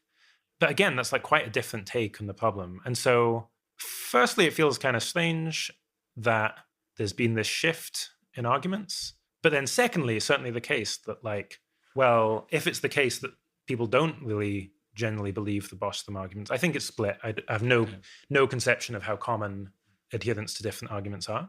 But certainly many of the most prominent people no longer are pushing the Bosch-Thumb arguments. Well, then it's why should I be having these big, why should I have these big updates on the basis of something that's for which a public case, like in-depth case, kind of hasn't been made. I mean, I suppose you could just think that you're in a position to understand those arguments and evaluate them, but that's probably a little bit too overconfident given how hard it is to think about these things. I mean, but then insofar as I have had kind of access to the to the arguments, the inner workings and the arguments, I've been like way less underwhelmed. Yeah, I guess. Yeah. I guess it sounds like there's a bit of, you feel a little bit jaded after. So we got like all of these arguments about this thing and now they've all gone, but now we have these new arguments for the same conclusion that are completely unrelated. I guess, and they're not completely unrelated, but there's something like... I was going to push back on that because I was going to say it's just like, when you have something that's as transformative as like machine intelligence, it seems like there might be lots of different ways that people could imagine that it could change the world. And like some of those ways will be right and some will be wrong. But it's like, it's not surprising that people are like looking at this thing that seems like just intuitively like it could be a very big deal. And like eventually we figure out like how it's going to be important. But the base rate of existential risk is just very low. So, I mean, I agree AI is a huge, on normal use of the term, like huge deal. And it could be a huge deal in lots of ways. But then there was one specific argument that I was placing a lot of weight on. If that argument fails, then we need a new case, properly laid out case exactly, for how it's going to do so this. Otherwise, it's like, well, even for like really big, like, maybe it's as important as electricity. That was huge. Or as important as steel. That was so important. But steel isn't an existential risk. Forever. Yeah. What do you think of the odds that, so we don't all die, but there's something goes wrong somehow with the application of AI or some other technology that causes us to lose the value because we make some big philosophical mistake or some big mistake in implementation? Yeah, I mean, in a sense, like I think we're almost certainly not gonna do the best thing. Yeah. The vast majority of my expectation of the future is that relative to the best possible future, we do something close to zero. But that's because I think the best possible future is probably some very narrow target. Yeah. Like I still think its future will be good, but just like not the best. In the same way as like actually today, we've got $250 trillion of wealth. Think how if we were really trying to make the world good and like everyone was agreed, just with that wealth we have, how much better could the world be? I don't know, tens of times, hundreds of times, probably more. In the future, I think it'll get more extreme. But then, will it be the case that like AI is that particular vector? I guess like, somewhat plausible. Like, I don't know, But it doesn't stand out. Like it doesn't stand out. Like else. If people were saying, well, it's going to be as big as like the battle between fascism and liberalism or something, I'm kind of like on board with that. But that's not, again, people wouldn't naturally say that's like existential risk in the same... with the same probability. In the same, in the same way. Okay, so bottom line is that AI stands out a bit less for you now as a particularly pivotal technology. Where still seems very important, but there's much less convinced by this one particular argument that would really make it stand out from everything. So what other technologies or other considerations or trends kind of then stand out as potentially more important in shaping the future? Yeah, well, even if you think AI is probably going to be a set of narrow AI systems rather than AGI, and even if you think the alignment or control problem is probably going to be solved in some form, the argument for new growth mode as resulting from AI is, my general attitude is, well, all of the stuff's sort of hard, we're probably wrong, etc. But it's like pretty good with those caveats on board. And then when you look at the history of, well, what are the worst catastrophes ever? They fall into three main camps: pandemics, war, and totalitarianism. Also, totalitarianism is, autocracy has been the default mode for almost everyone in history. And I get quite worried about that. So even if you don't think the AI is going to take over, well, it still could be some individual. Yeah. And if it is a new growth mode, I do think that very significantly increases the chance of lock-in technology. Yeah, I am on board with that. We're going to have more, I think, about totalitarianism. Okay, terrific. Yeah, I'm not really sure why we haven't discussed this more. I think AI has displaced it. Because we've been like, well, this is going to happen sooner and we'll preempt potential like political problems. Yeah. But, even if you just think, the argument I would often hear is like, well, a totalitarian government will never last forever. It doesn't need to last forever. It just needs to last till whenever there's a lock-in period. Also, I think it can last forever, or can last a very long time. Yeah. Well, it just needs to last long enough to get to the point where you have like self-replicating, like some technologies that can lock it in place. That's exactly my thought. Yeah. And so then when you've got that, so AI is one path. But genetic engineering, like we could already do this. We could clone humans if we wanted. So let's say AGI is like impossible. I think you can get lock-in from cloning. So the three things that determine your personality and values: genetics, environment, and randomness. Well, genetics I can guarantee to be the same via cloning. Environment, well, I just give intense model education as different forms. Randomness, well, I just have 1,000 of clones. Yeah. So if there was a dictator, they could have, successors to them, the most loyal of the thousands of their cloned children. That could persist certainly for much longer time periods. Obviously, ending aging as well could allow the time period to be much longer. Yeah. At the risk of interrupting your list here, it's like, so this is kind of the argument that I was making earlier about how we're getting better at like replicating values and copying ourselves. And I talked about the machine case, but also, we've got just like with humans, we're doing this as well. Oh, right. Yeah. But, so this like seems to increase the likelihood that maybe this century is particularly pivotal. Well, it does increase the likelihood. Okay. To 0.1%. Okay. Sorry. All right. No. Well, I said the outside view arguments moved me to 0.1 to 1%. Okay. Cool. All right. Sorry. Carry on. I'm not sure how much the inside view arguments bump me up. Well, okay, sorry, and a different mechanism. It's still to less than 10%. Okay, yeah. And a different mechanism setting aside cloning is we're very close to being able to select for particular personality characteristics for the next generation. Yeah. And if you just have, say, the government mandate that we have to select for people who have particularly like pliable like personalities or like anti-rebellious or like very conformist, then it seems like if you had like a full generational shift where we got like say 1 or 2 standard deviations in conformity, then we might just like never have enough people who are interested in like overthrowing the system perpetually, basically. Yeah. Interesting. Yeah, I hadn't heard that particular argument. I also think we've been doing this already over time, like domesticating ourselves. Is the argument. We've been killing violent people. Yeah. Not me. No, yeah. Them. People in the past. Yeah, so okay. So but you're asking kind of what does this mean? Well, 2 things. One is insofar as I'm like less convinced by the inside view arguments I've heard. It results in a kind of flatter distribution of concerns, I guess. So AI is there, but genetic engineering, especially when I see totalitarianism as the kind of the vector. Then I'm also just much more inclined to look at like what things were really bad in the past. So what could happen again? So I'm very concerned by war, where just the track record over time, just most or like a large proportion of history, we've been at a war between great powers.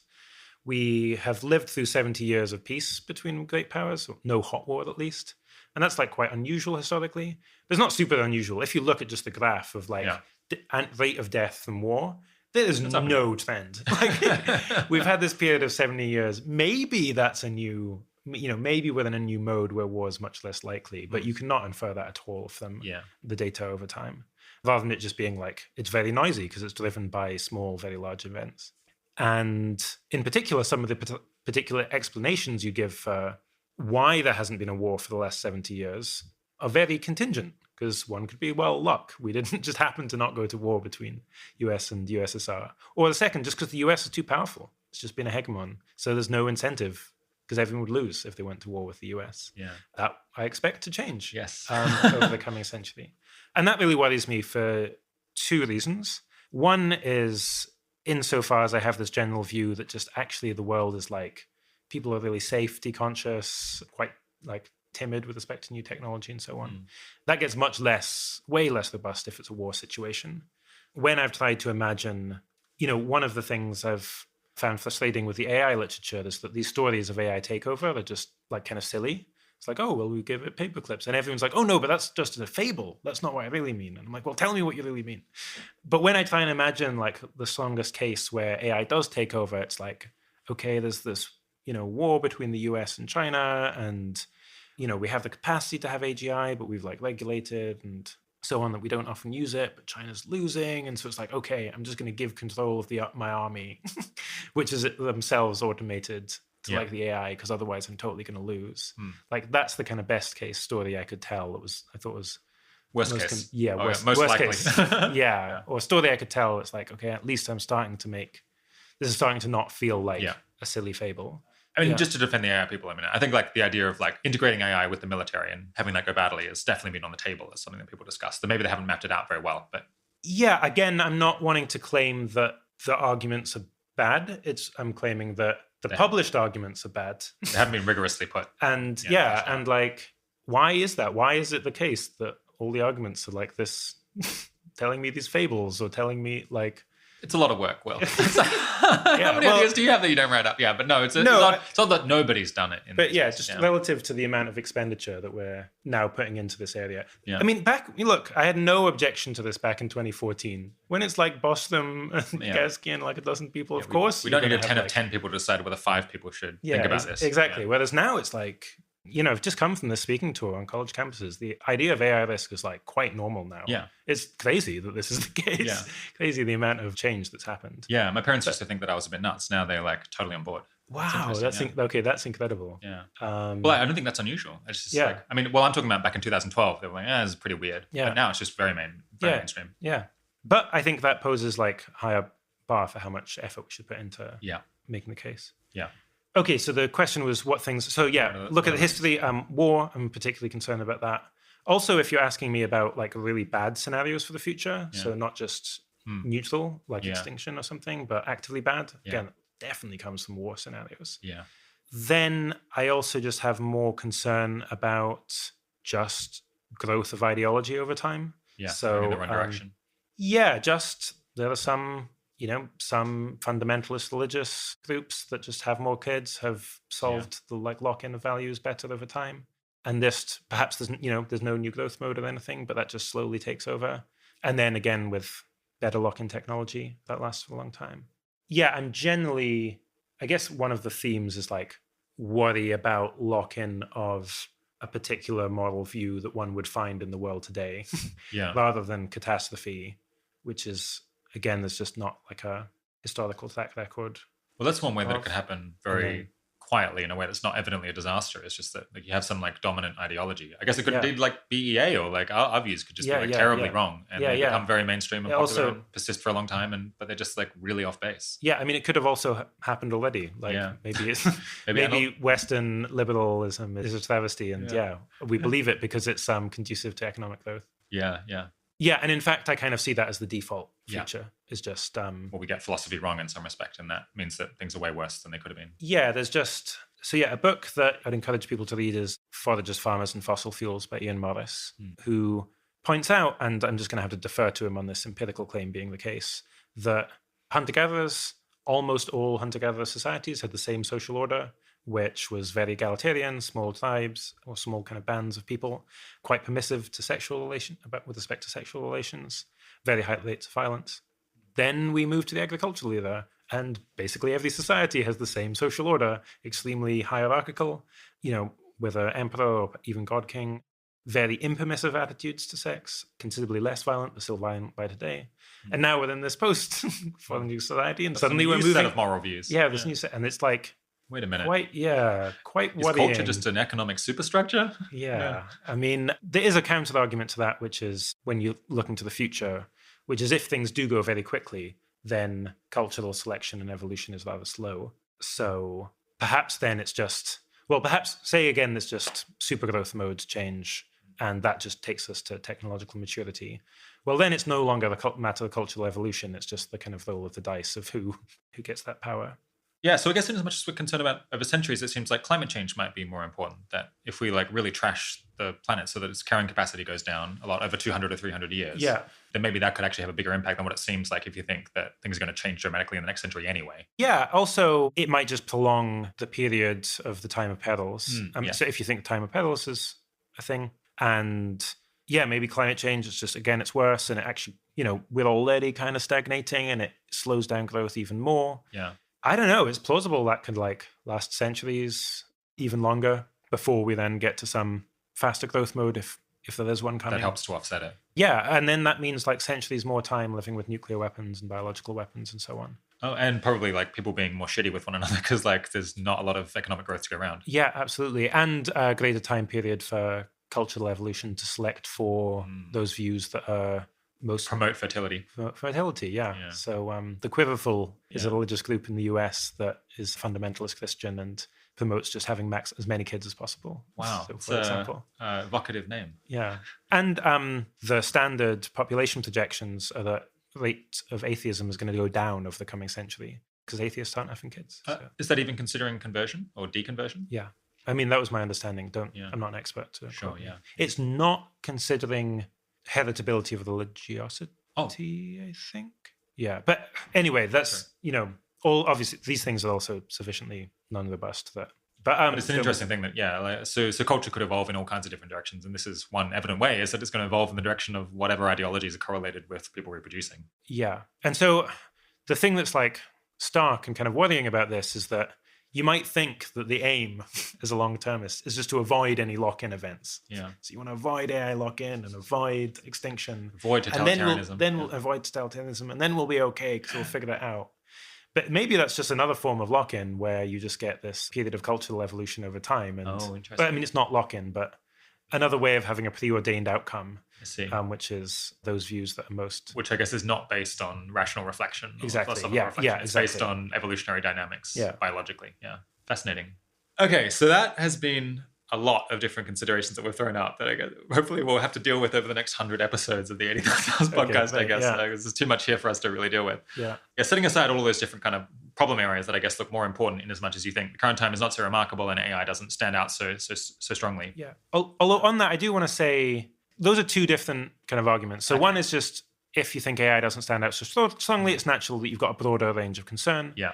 With respect to the argument that like, maybe we're not at the key time, sometimes people want to say, therefore we should do some broader things. Improve governance. Yeah. I don't really see why that follows. The thing that follows, I think, is, we should be trying to save for the really influential time. And then potentially in future spend that on governance improvement. Potentially, at the opportune moment. Exactly, yeah. But if it was the case that, this is great, broad existential risk reduction. That makes this a special time. Yeah, exactly. Yeah, interesting.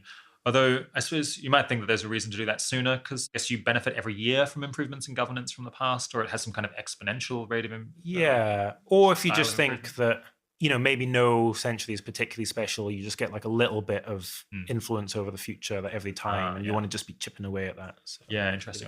So there's only so much you can do each century, and you just have to like put in the hours to do that, and like you just have to do that every time. Yeah. Doesn't sound super plausible to me, but I find it more plausible than the idea that just like everything gets decided at one moment, basically. Okay. Well, you temporarily forward my attempt to move on here. I'm sorry. So setting aside all those new problem areas, I guess it should also potentially change quite a bit how we try to shape the effective altruism community. And I suppose it reduces the sense of urgency that you have to grow really quickly, and I suppose gives you like a longer term perspective on like how can we make this thing flourish over a century or a millennia or something like that. Yeah, and I think that's right. And definitely when I'm thinking about EA movement strategy and what it should be aiming to be, and advising, say, CAA on that matter, the things that I really think are just we should be treating this, and this is a shift from before. It's like not like a startup where you've got some kind of growth metric and then going as fast as you can, which makes sense if you're in competition with other things that where it's like, do you get there a few months earlier? Depends on whether you win. Yeah.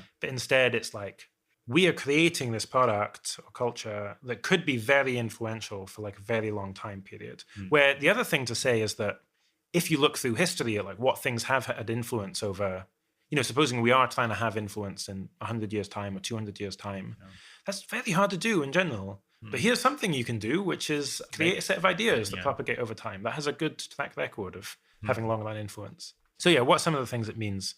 So one is just getting the kind of culture and the ideas just exactly right. Where, perhaps the idea, because, EA is kind of a natural kind, but it comes along with all sorts of connotations and commitments and so on. And so when we're thinking about what sort of things is it committed to, we should be judging that in part by the question of, well, how is that going to help it grow over the kind of long term? So, one thing I care about a lot is being friendly to other value systems, especially very influential value systems, rather than being kind of combative towards them. Because if we're imagining a world where it's like, now EA is this really big thing. You don't want to be in this like fist fight all the time. Yeah, I don't want to be this big battle between like, I don't know, environmentalism and EA or other views. Especially when it's like, it could go either way. It's like elements of environmentalism which are like extremely in line with, what a typical EA would think. And then maybe there's other elements that are like less similar. So which do you choose to emphasize? Similarly, I wrote this on the AMA with climate change, where what does the EA think about climate change or something? There's lots of things you could say on that.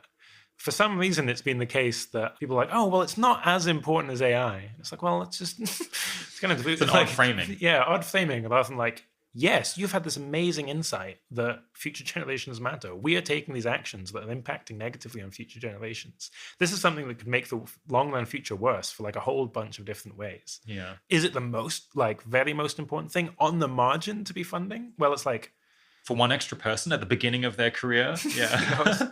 yeah, exactly. It's like, well, yeah, it's like such a strange thing. Yeah, given that we're so much more on board with a lot of the principles exactly, that's than right. almost anyone else. Yeah, exactly. And such that, like, yeah, if someone tells me like, hey, I'm going to go and work on climate change, that's like amazing. Yeah. Especially there's loads of areas you can like have really significant contributions. Yeah. And just when it comes to individuals, the marginal analysis is way less applicable, I think.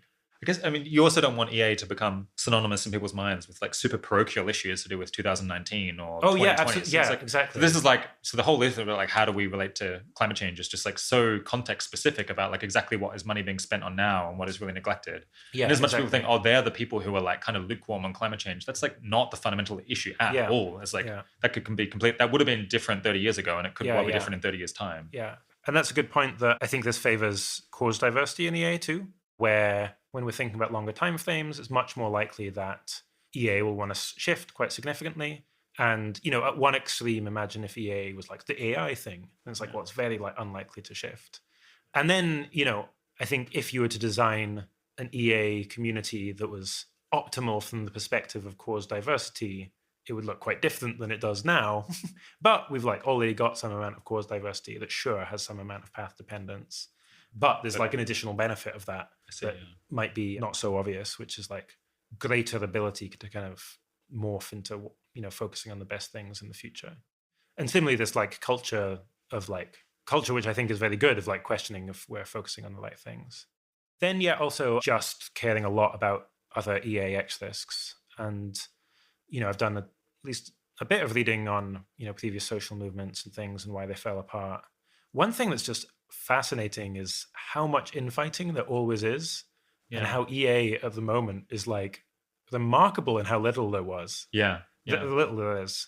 I mean, there was more before, and now we've. But even when it felt like there was a lot before, I love EAs. Even the ones who are wrong about everything. They're so much fun to hang out with. So. Nice.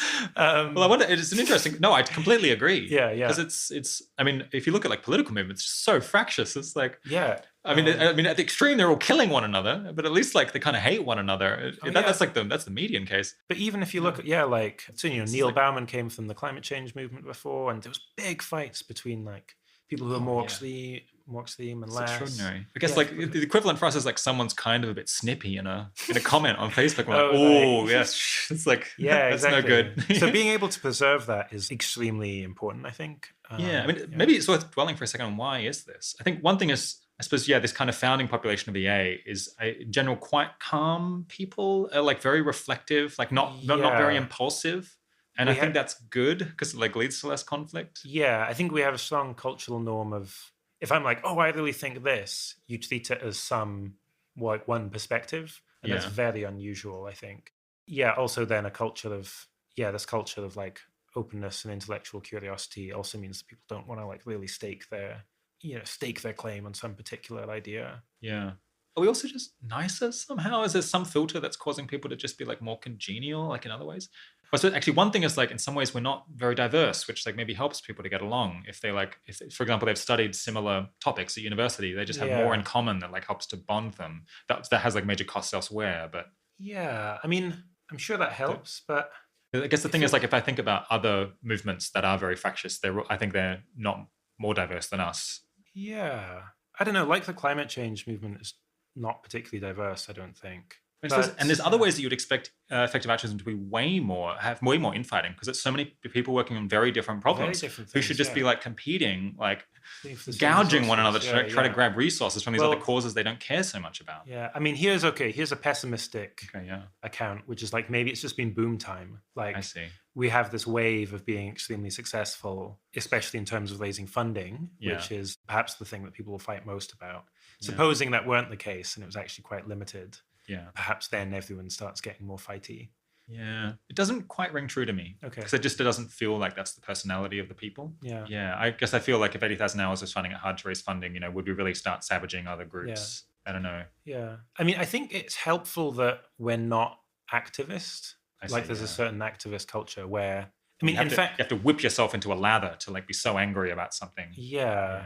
I mean, I think there's more cases. So like some of my views on, insofar as I've become just more skeptical of some of the existential risk arguments, I definitely get stressed sometimes talking to people, which kind of makes sense where they're like, I think the world is going to end and you are getting in the way of this. Like, if I'm wrong. Yeah, God. Yeah, like. Blood on your hands. Well. Exactly, yeah. And so I definitely have felt that quite consciously. That creates a tension. And so I think that is quite a natural way of going if you're working on something that you think is incredibly important. And someone else is then shrugging their shoulders and saying, why bother giving money to this? Yeah, exactly. Or even like, encouraging people to do something else. Yeah. And so I do think you acquire like quite strong cultural norms and like encouragement of that and the same from individuals to could also just be that people expect that if they make great arguments, then they're going to persuade people. So that is just the best way to go to raise more money, say for your problem area, is to make a good case. And so just like shouting at people and trying to like talk them down just isn't so useful, even from a purely selfish point of view. Yeah. But then we need a set of norms such that that's the case. Yeah. Yeah. It seems like we do kind of have that. Yeah. I think I just feel like this all feels like it could be quite fragile. Yeah. Yeah. I suppose so. I'm often more keen for effective altruism to be involved in politics and perhaps to like have a bit more of an activist edge. But I suppose this should give me pause. That like even like relatively like even if we get some big wins in the next decade, like the cultural implications it could be pretty bad. Yeah, for sure. Yeah. Well, especially if it was like aligned with a political party, that could be very bad. I mean, like the fact that, as is common in the EA, people often look at the neoliberals as this really fascinating example. Yeah. The fact that they were heavily advising like Pinochet's potentially was just strategically extremely bad move. Yeah, right. Because it's like, well, now they're the people who are like happy to advise dictators. It's crazy. Yeah. Just to be clear, talking about neoliberalism in almost the inverse, like a very different way than the neoliberal podcast that I went on this like new wave of neoliberalism. Oh, right, yeah. I mean, I guess it's like half different, half digression about why have they chosen this name to refer to this different thing? Like liberalism is already like means like 4 different things, and now you've added like another variant. Yeah, it wasn't my choice. So I know, I'm aware. But, yeah, I suppose what was the reason? I suppose it's a word that a lot of people use, so you can kind of grab it and like seemingly have like a lot of mind share with people. And it's also no one else is calling themselves neoliberal to mean the other thing, so it's like actually kind of easy to take over the word, but it does seem like it has some massive costs. Yeah. Okay. Well, on a separate note. Different implication of having like a long-term view on EA is important of academia as well. I mean, it's obviously something I'm close to. Academia is very slow, but it means it's very long-lasting. So, my undergraduate students, they still read Peter Singer's Famine, Affluence, and Morality, which was published 50 years ago now. So, and they still read Mill's Utilitarianism that was published 2 centuries ago. So it's very slow to change, but that also means it's very long lasting in terms of... Very long lasting because it doesn't make like impulsive mistakes, doesn't like do something really stupid. Well, I just think like different social systems have different rates of change built into them. So companies grow very quickly, but also die very quickly. Yeah. Academia is just slow moving in terms of like the norms, what things get accepted and so on. Yeah.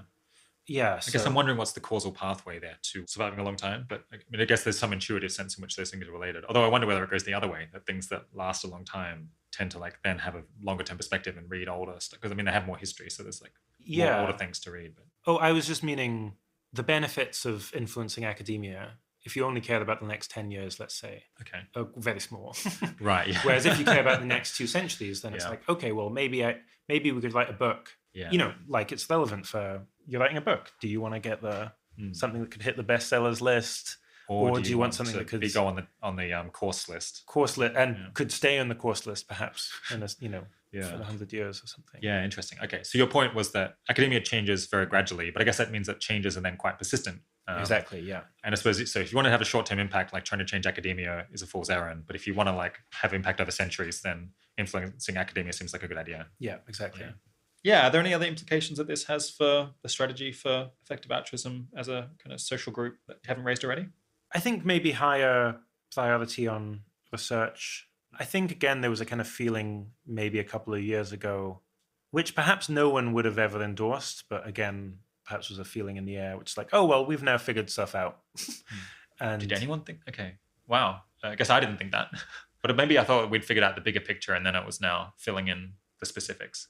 I definitely felt like there was a gear shift from an atmosphere of we're really trying to do research and understand like we're super uncertain and what should we focus on to instead like, okay, we need to go really hard on, I mean, in particular, short timelines AI. Yeah. This sometimes gets described as the great short timeline scale of 2017. I've heard that before, yeah. Is 80,000 hours just kind of not... I guess like, so we've gotten into AI, but I suppose maybe not like, we didn't get into it quite as aggressively and now we're not going to get out of it quite as aggressively. Okay, I mean, there was just definitely, 2017, there was a period where some people were making quite strong claims. Yeah, I see. You know, even saying like 5-year timelines. Yeah. And a lot of people suddenly kind of woke up and got quite... Yeah. So in as much as that's wrong, we're kind of saved by just the fact that it's like hard to shift gear a lot. So it's like plans tend to have a bit of like... I think that's good sometimes. Often good, yeah. I mean, I think those 5-year predictions aren't looking so great 2 years 2 years on. Egg on our face maybe in 3 years. Well, you think, well, exactly, next year that all happens. Yeah. But one of the things, if again, you have kind of my view on the current kind of state of play, I think I would want just more investment and investigation into, so take like Great Power War or something. Here is I'm like, Power War is really important. We should be concerned about it. People normally say, oh, but what would we do? And I'm kind of like, I don't know. I mean, policy around hypersonic missiles is like one thing, but really I don't know. We should be looking into it. Yeah. And then people are like, well, I just don't really know. And so don't feel excited about it. But I think that's just evidence of why diminishing marginal returns is not exactly correct. It's like actually a S-curve. I think if there'd never been any like investment and discussion about AI, and now suddenly we're like, oh my God, AI is this big thing. Be like, what on earth would we do about this? Yeah. So there's an initial period of where, you're getting increasing returns, where you're just actually figuring out like where you can contribute. And that's interesting if you get that increasing returns dynamic, because it means that you don't want really spread, even if it's the case that it's a reason to group a little bit more. Exactly, yeah. And so, I mean, a couple of reasons from, which kind of favor AI work over these other things that maybe I think are just as important in the grand scheme of things is, well, we've already done all the sunk cost of building kind of infrastructure to have an impact there. Yeah. And then secondly, when you combine with the fact that just entirely objectively it's boom time in AI. So if there's any time what we're going to focus on it is when there's, vast increases in inputs. And so perhaps it is the case that, maybe my conclusion is perhaps I'm just as worried about war or genetic enhancement or something. But, well, we made the bet. we should we should keep follow going through with on that. Yeah. But overall, I still actually would be pretty pro people doing some significant research into other like potential top causes and then figuring out, what should the next thing that we like focus quite heavily on be? Yeah. I guess especially people who haven't already committed to working on some other area. If they're still like very flexible, you're like, well, maybe we should go and think about great power conflict. Exactly. If you're still an undergraduate student. Yeah, for sure. Makes sense. And then especially different causes vary. One issue that we've found is that we're talking so much about biorisk and AI risk, and they're just quite weird, small causes that can't necessarily absorb like large numbers of people, perhaps who don't have, like I couldn't contribute to biorisk work. Nor do I have machine learning background and so on. Whereas some other areas, causes like, I think, climate change and like Great Power War potentially can absorb just much larger quantities of people. And that could be a strong reason for looking into them more too. I guess in terms of the culture that we build of effective altruism being really important, this question of should we be like really nice to one another in order to like prevent people from burning out and encouraging more people to join, because it's like not this incredibly unpleasant, argumentative landscape. Yeah. Do you think that we're nice enough as it is? Because there are considerations on the other end that sometimes to like really persuade people, it can be helpful to be like very forceful and belligerent. And like some of the most influential individuals in history seem like they were, not always the nicest people to work with. So where do you stand on that kind of culture of EA? Yeah, I mean, I think distinguish between two. There's kind of intellectual niceness and then kind of activist niceness and pro-niceness in both cases. So like on the intellectual side, like I think EA can just be quite a stressful place. So like I made this commitment because I wanted to start actually publishing some stuff to like write on the forum.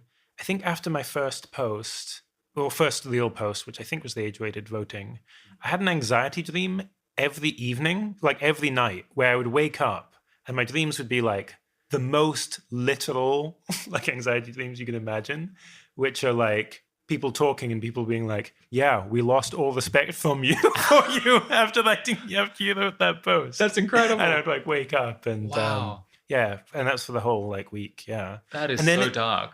I know.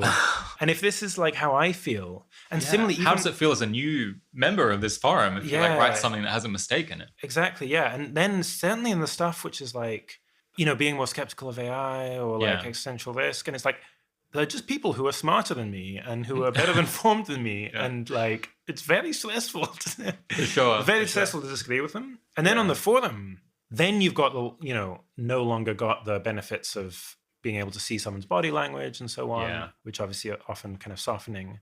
And then also like the upvote, downvoting, it's like, well, I think boo. It's like, okay, what's that? It's like that, conversation with people like booing and cheering. Yeah, what is this, like the Colosseum? It's like going to release the lions on you? Yeah, exactly. So that made me like, quite worried that if I feel like that, well, how do a wider portfolio of people feel? And then I also have experience from this from philosophy as well, where the difference between typical culture and analytic philosophy and say at GPI is just so stark. Where typical analytic philosophy, it's like the put down and crush a butterfly on a wheel. Yeah, exactly. Can you define a concept? Like, and if you can't do a necessarily insufficient conditions for what a concept is, it's like you'll get kind of sneered at. Yeah, exactly. But then GPI is just extremely cooperative, yet extremely frank, extremely honest. Like Hillary will say to me, you know, I think this is a bad paper, or just like, I think this idea does not make any sense. Yeah. Or just, I don't know, just like the most blunt thing. And I just feel empowered by it because I'm like, wow, that's helped. Thank you for that feedback that is just reflecting reality and has no... And trying to help you. And trying to help me, exactly. Not try to put you down so Hillary can feel really big. Exactly, It's all coming from a place of love. And that's just super productive. Like that cooperative yet kind of honest environment is just so powerful for making intellectual progress. And the challenges when you're interacting, especially online, are just, so it's even in person, it's just a real challenge to try and build that culture, but super important because, you know, it's kind of like a public good. Maybe any individual can look smarter by being a bit douchier. So it's like easy to break down. But I think we want to try and enforce it very hard. And then online, it gets just doubly hard because you're able to convey so much less nuance. And so that does mean I think we should just try really hard to try and be as nice as possible. Brian Tomasic is probably it's incredible extreme paradigm where absolute legend. I feel like people could just a unit of niceness. I know. I feel like people could just write this like scathing critique, hit piece, and there would just be like a single like that would be Brian Tomasic. Thanks for this valuable information that you have gone out of your way to provide to me to improve my views. Yeah, so it's really powerful. But other people kind of demonstrate it too, Jeff Kaufman and so on. So so I'm really pro that. And the key thing is I just don't think there's anything lost here. I think people worry that, if we're too nice, then, you know, it won't be a real kind of community making intellectual progress. And I just don't think there's a trade-off here. I think there's a trade-off where it costs you a bit of time, but I think that's easily worth it. You know, like I can just, if I'm like posting on... I'm not even sure that's always true. Because sometimes just like wording something in such a way that it's incredibly cutting is like a bunch of extra work. If you're like, now I know how you spend your time. It's how I used to spend my time. I don't think I've actually had a period of my life where I've tried to do that. You never replied to someone and thought, how can I frame this in a way that looks particularly good? I do admit that one of my favorite essay forms is the scathing, like the review of a book. It's such a guilty pleasure for me. Yeah. And I do at some point in my life I want to do that, but I used to just like stay awake for like hours late at night just reading like the most scathing film reviews. There was an author who just like hated really lots of films. But that's a dark side of my personality, I guess. If anyone wants, one of my favorite essays is a review of Colin McGinn's book on Disgust by, I think her name's Professor Nina Sturminger, and it's so good. We'll stick up a link for you listeners. Enjoy and Jeffrey Plummer. Yeah. I think that's his name. 50 Years of Bad Grammar Advice. That's about Strunk and White. Oh, yeah. So it's excellent. You can see inside Will MacAskill's dark heart, everyone. Yeah, absolutely. That's my guilty pleasure. But we shouldn't do that. We shouldn't be like that. That's not the way for EA to go. Yeah. So on the EA forum, I mean, I am like incredibly jaded and like thick-skinned, I think, because it's just from like having been for 12 years and just like an online knife fight all the time. And so, yeah, when people are rude online, I'm just like, whatever, and then I block them and then like move on. But yeah, so the EA forum, I think in a technical sense, it's like people are quite polite. You certainly wouldn't get upvoted for just being like outright rude and saying that someone sucks or something like that, in the way that like you might get like really low quality comments on Facebook. But then in terms of like intellectual arguments, very often it's like people just like correct you very bluntly, and there's no sense of like, thanks for writing, or like you don't always say, thanks for writing this post. Here's a way that it could be better. Like we're working together towards a common goal. That's something that's sometimes missing. It just feels like to be corrected is like such a status loss. And so, for example, like I don't really comment. I don't really write that much in the EA forum, and I wouldn't want to, in part for this reason, which I think is like not ideal. Yeah, I think that's the same with me. Like I had to set up a commitment mechanism for me to be posting at all. Even though I had stuff that was like, well, I want to be getting it out. And then even with that commitment mechanism, I didn't produce as much as I was planning. And I think it is that, like, even though I do think we're way better than the normal online community, which is a fairly low bar, certainly a normal web forum, it's still just like, oh, this morass. And like, people, I do think you really need to go the extra mile in terms of just being like really supportive. And appreciating the contribution that people make. Like even if they write a terrible post, like they put time in to like try to provide information voluntarily to you for no money. And you chose to read it to like try to learn something. So exactly. And everyone starts off terribly. Like listen to the early Beatles. It's bad. read early Givewell's post. Yeah. Okay.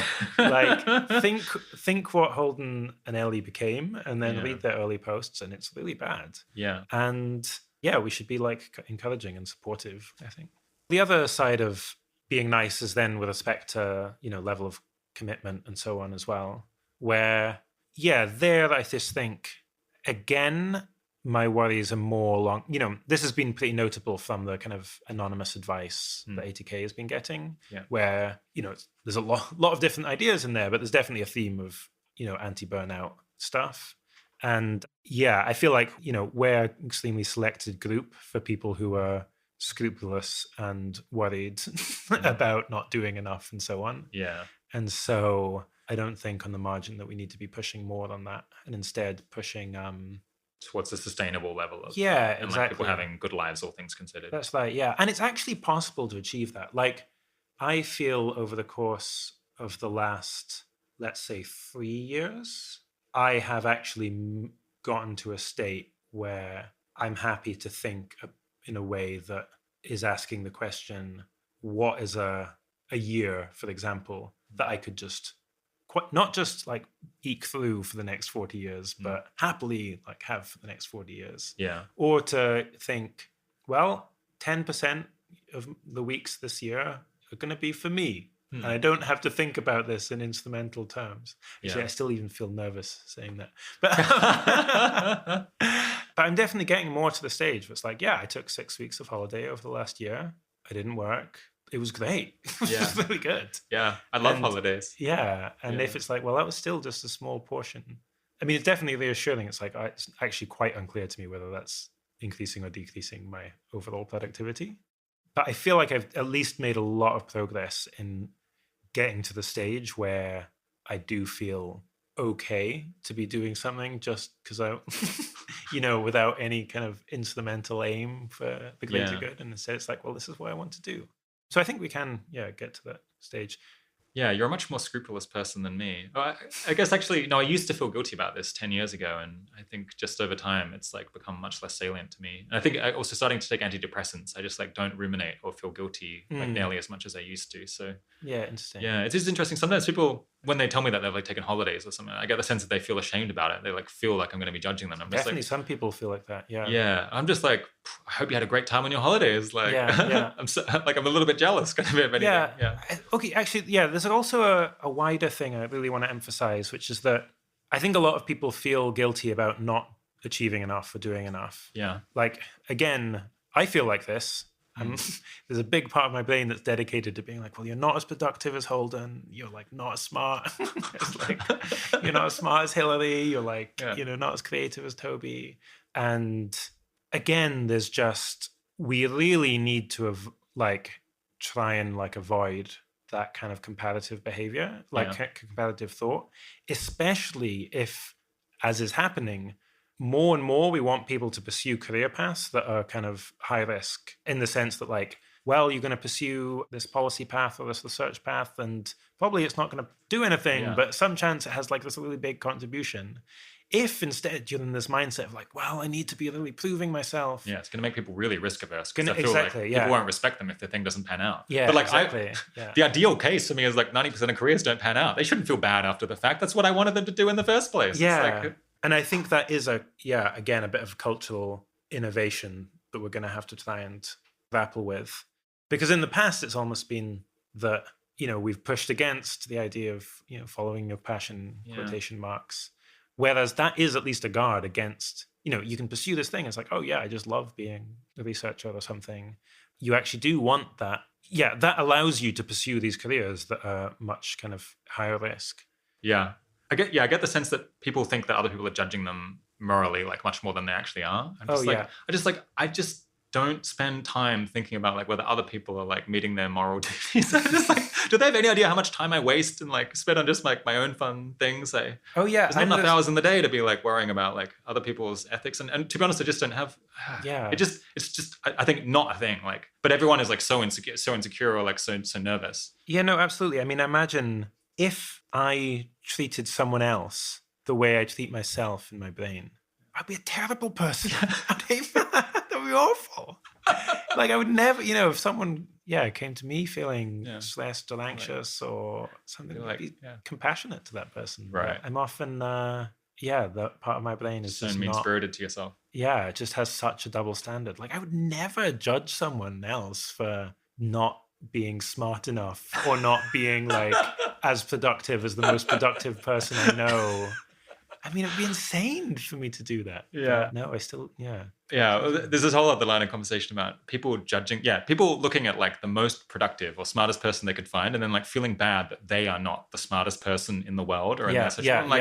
That just commits 99.9+% of the world to feeling bad about themselves. Yeah. It's how the hell does that help anyone or make any sense philosophically or otherwise? It's just feel fine with whatever level of ability you were born with and try to make the most of that. But it's just, I mean, if you're feeling guilty about characteristics you were born with, I was born not tall enough and now I feel I should feel ashamed. That's it's crazy. It's crazy. I mean, so one thing I found on that particular thing of comparison, which is definitely something my brain does a lot, is I don't think I ever really have succeeded at you should just be happy wherever you are.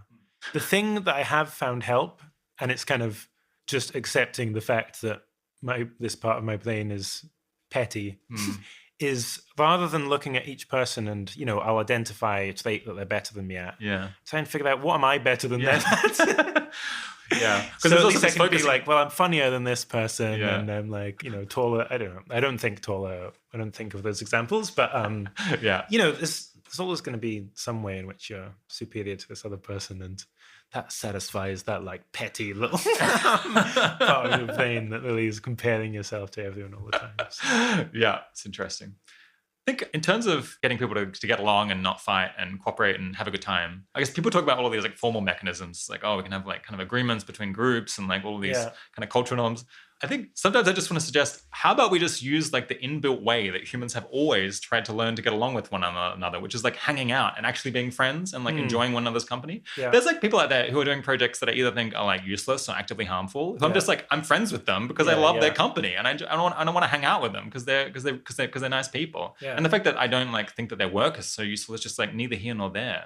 And I think we can just make a lot of use of this inbuilt evolved mechanisms for having people build teams. Yeah, I mean, I think it's notable that back in kind of 2012, 2013 kind of era, when there was more tension between different groups in EA, it was so geographically split. Give well within New York and giving what we can within Oxford, and that meant we didn't talk at all. That meant there was tons of misconceptions about what the other people thought. And similarly, for other groups, whereas one thing that has been notable is, now in EA, there's a lot of movement. People go around a lot. Between the different hubs. And yeah, exactly. And I think you're right. That helps a lot. I find it's very hard to feel very angry at someone when you just enjoy having a beer with them at the pub. Yeah. think there's this funny phenomenon where if people don't talk for a while, like months or years, where they just like happen not to interact, it feels like their relationship worsens, or it's like there's all of these like misunderstandings that build up where they're like, why the hell are they doing that? It's like, that doesn't make any sense to me. And they get kind of like annoyed with one another. And it seems like you just kind of have to keep talking to one another, like unfortunately, like investing some time in communicating in order to prevent those like frictions from building up. I guess that's especially the case if you're working in kind of a related area. I think that the mechanism that this happens is that you see what other people are doing, but you never hear the reason, like the real reason. And so it's like, it just seems to you like people are making all of these mistakes because you don't understand what's the motivation for it. And so you just like kind of like gradually respect them less. Of course, this is kind of irrational. You should be able to adjust for it, but I think it's not so easy to in practice. Yeah, I think that's probably right. All right, we should probably wrap up because this has been, you're looking extremely tired, and this has been a bit of a baton death march. Because this is like, we're very much at the end of the day here. And I mean, I was pretty tired when I started this conversation. But yeah, maybe we're getting very authentic Will because you're like losing self-control due to tiredness. Yeah, I'm worried. I have to listen this over. You don't want to see that. Yeah, I guess final question. Are there any, I mean, you've been like, your views have been evolving a whole lot over the last couple of years. Yeah. You've been developing these dangerous heretical views that are different than my own. We used to agree on everything. But I know, it's crazy, isn't it? Yeah. Are there any books you can recommend that I think like might fill in kind of gaps in like understanding how your opinions have shifted over the last few years? Yeah, absolutely. There's a few I would recommend. One, partly just because it's such a great book. It's like the best popular nonfiction I've read, I think. Or among that is The Secret of Our Success by Joseph Heinrich, which is about cultural evolution and arguing that it's because of cultural transmission and learning that humans are so powerful, and the kind of large brain size is, more consequence of that rather than the other way around. And it's full of great stories of individual humans with big brains completely failing at achieving any of their aims because they don't understand the relevant cultural context. People exploring the new world and just dying out because they had no idea how to cultivate the local crops or anything. Yeah. So that's one. Foragers, Farmers, and Fossil Fuels by Ian Morris, which I mentioned earlier. Again, it's a cultural evolution thing. The Rise and Fall of American Growth by Robert Gordon. A very powerful account of just how much technological change there was in the period, let's say 1870 to 1950, and just how technological change since 1970 has looked pretty slow pace by that comparison, and with some kind of reasons for thinking that economic growth might continue to be relatively slow for the coming years, has also been quite influential. Well, this has been maybe more of a meandering conversation than I initially anticipated it being, but I think we've set kind of an agenda for a whole lot of other topics that we need to discuss a lot more in the coming years. And absolutely, I'm sure this will not be the last time that you come on the show, so we have plenty more to talk about. Yeah, probably not, but thanks for having me on, Rob. My guest today has been Will MacAskill. Thanks for coming on the show, Will. Cool. Thank you. Okay, just a reminder to go fill out the expression of interest form for people who want to potentially build links to the Global Priorities Institute at globalprioritiesInstitute.org/opportunities. And as I mentioned at the start of the show, you can find a broader list of problems that we haven't discussed that much on the program, but which may be as pressing as our highest priority problem areas that we list on our website. That's over at 80,000hours.org/problem-profiles. Just go there and scroll down the page to the later subheadings. The 80,000 Hours podcast is produced by Kieran Harris, audio mastering by Ben Cordell, and transcriptions by Zaki Ulhak. Thanks for joining, and talk to you in a week or two.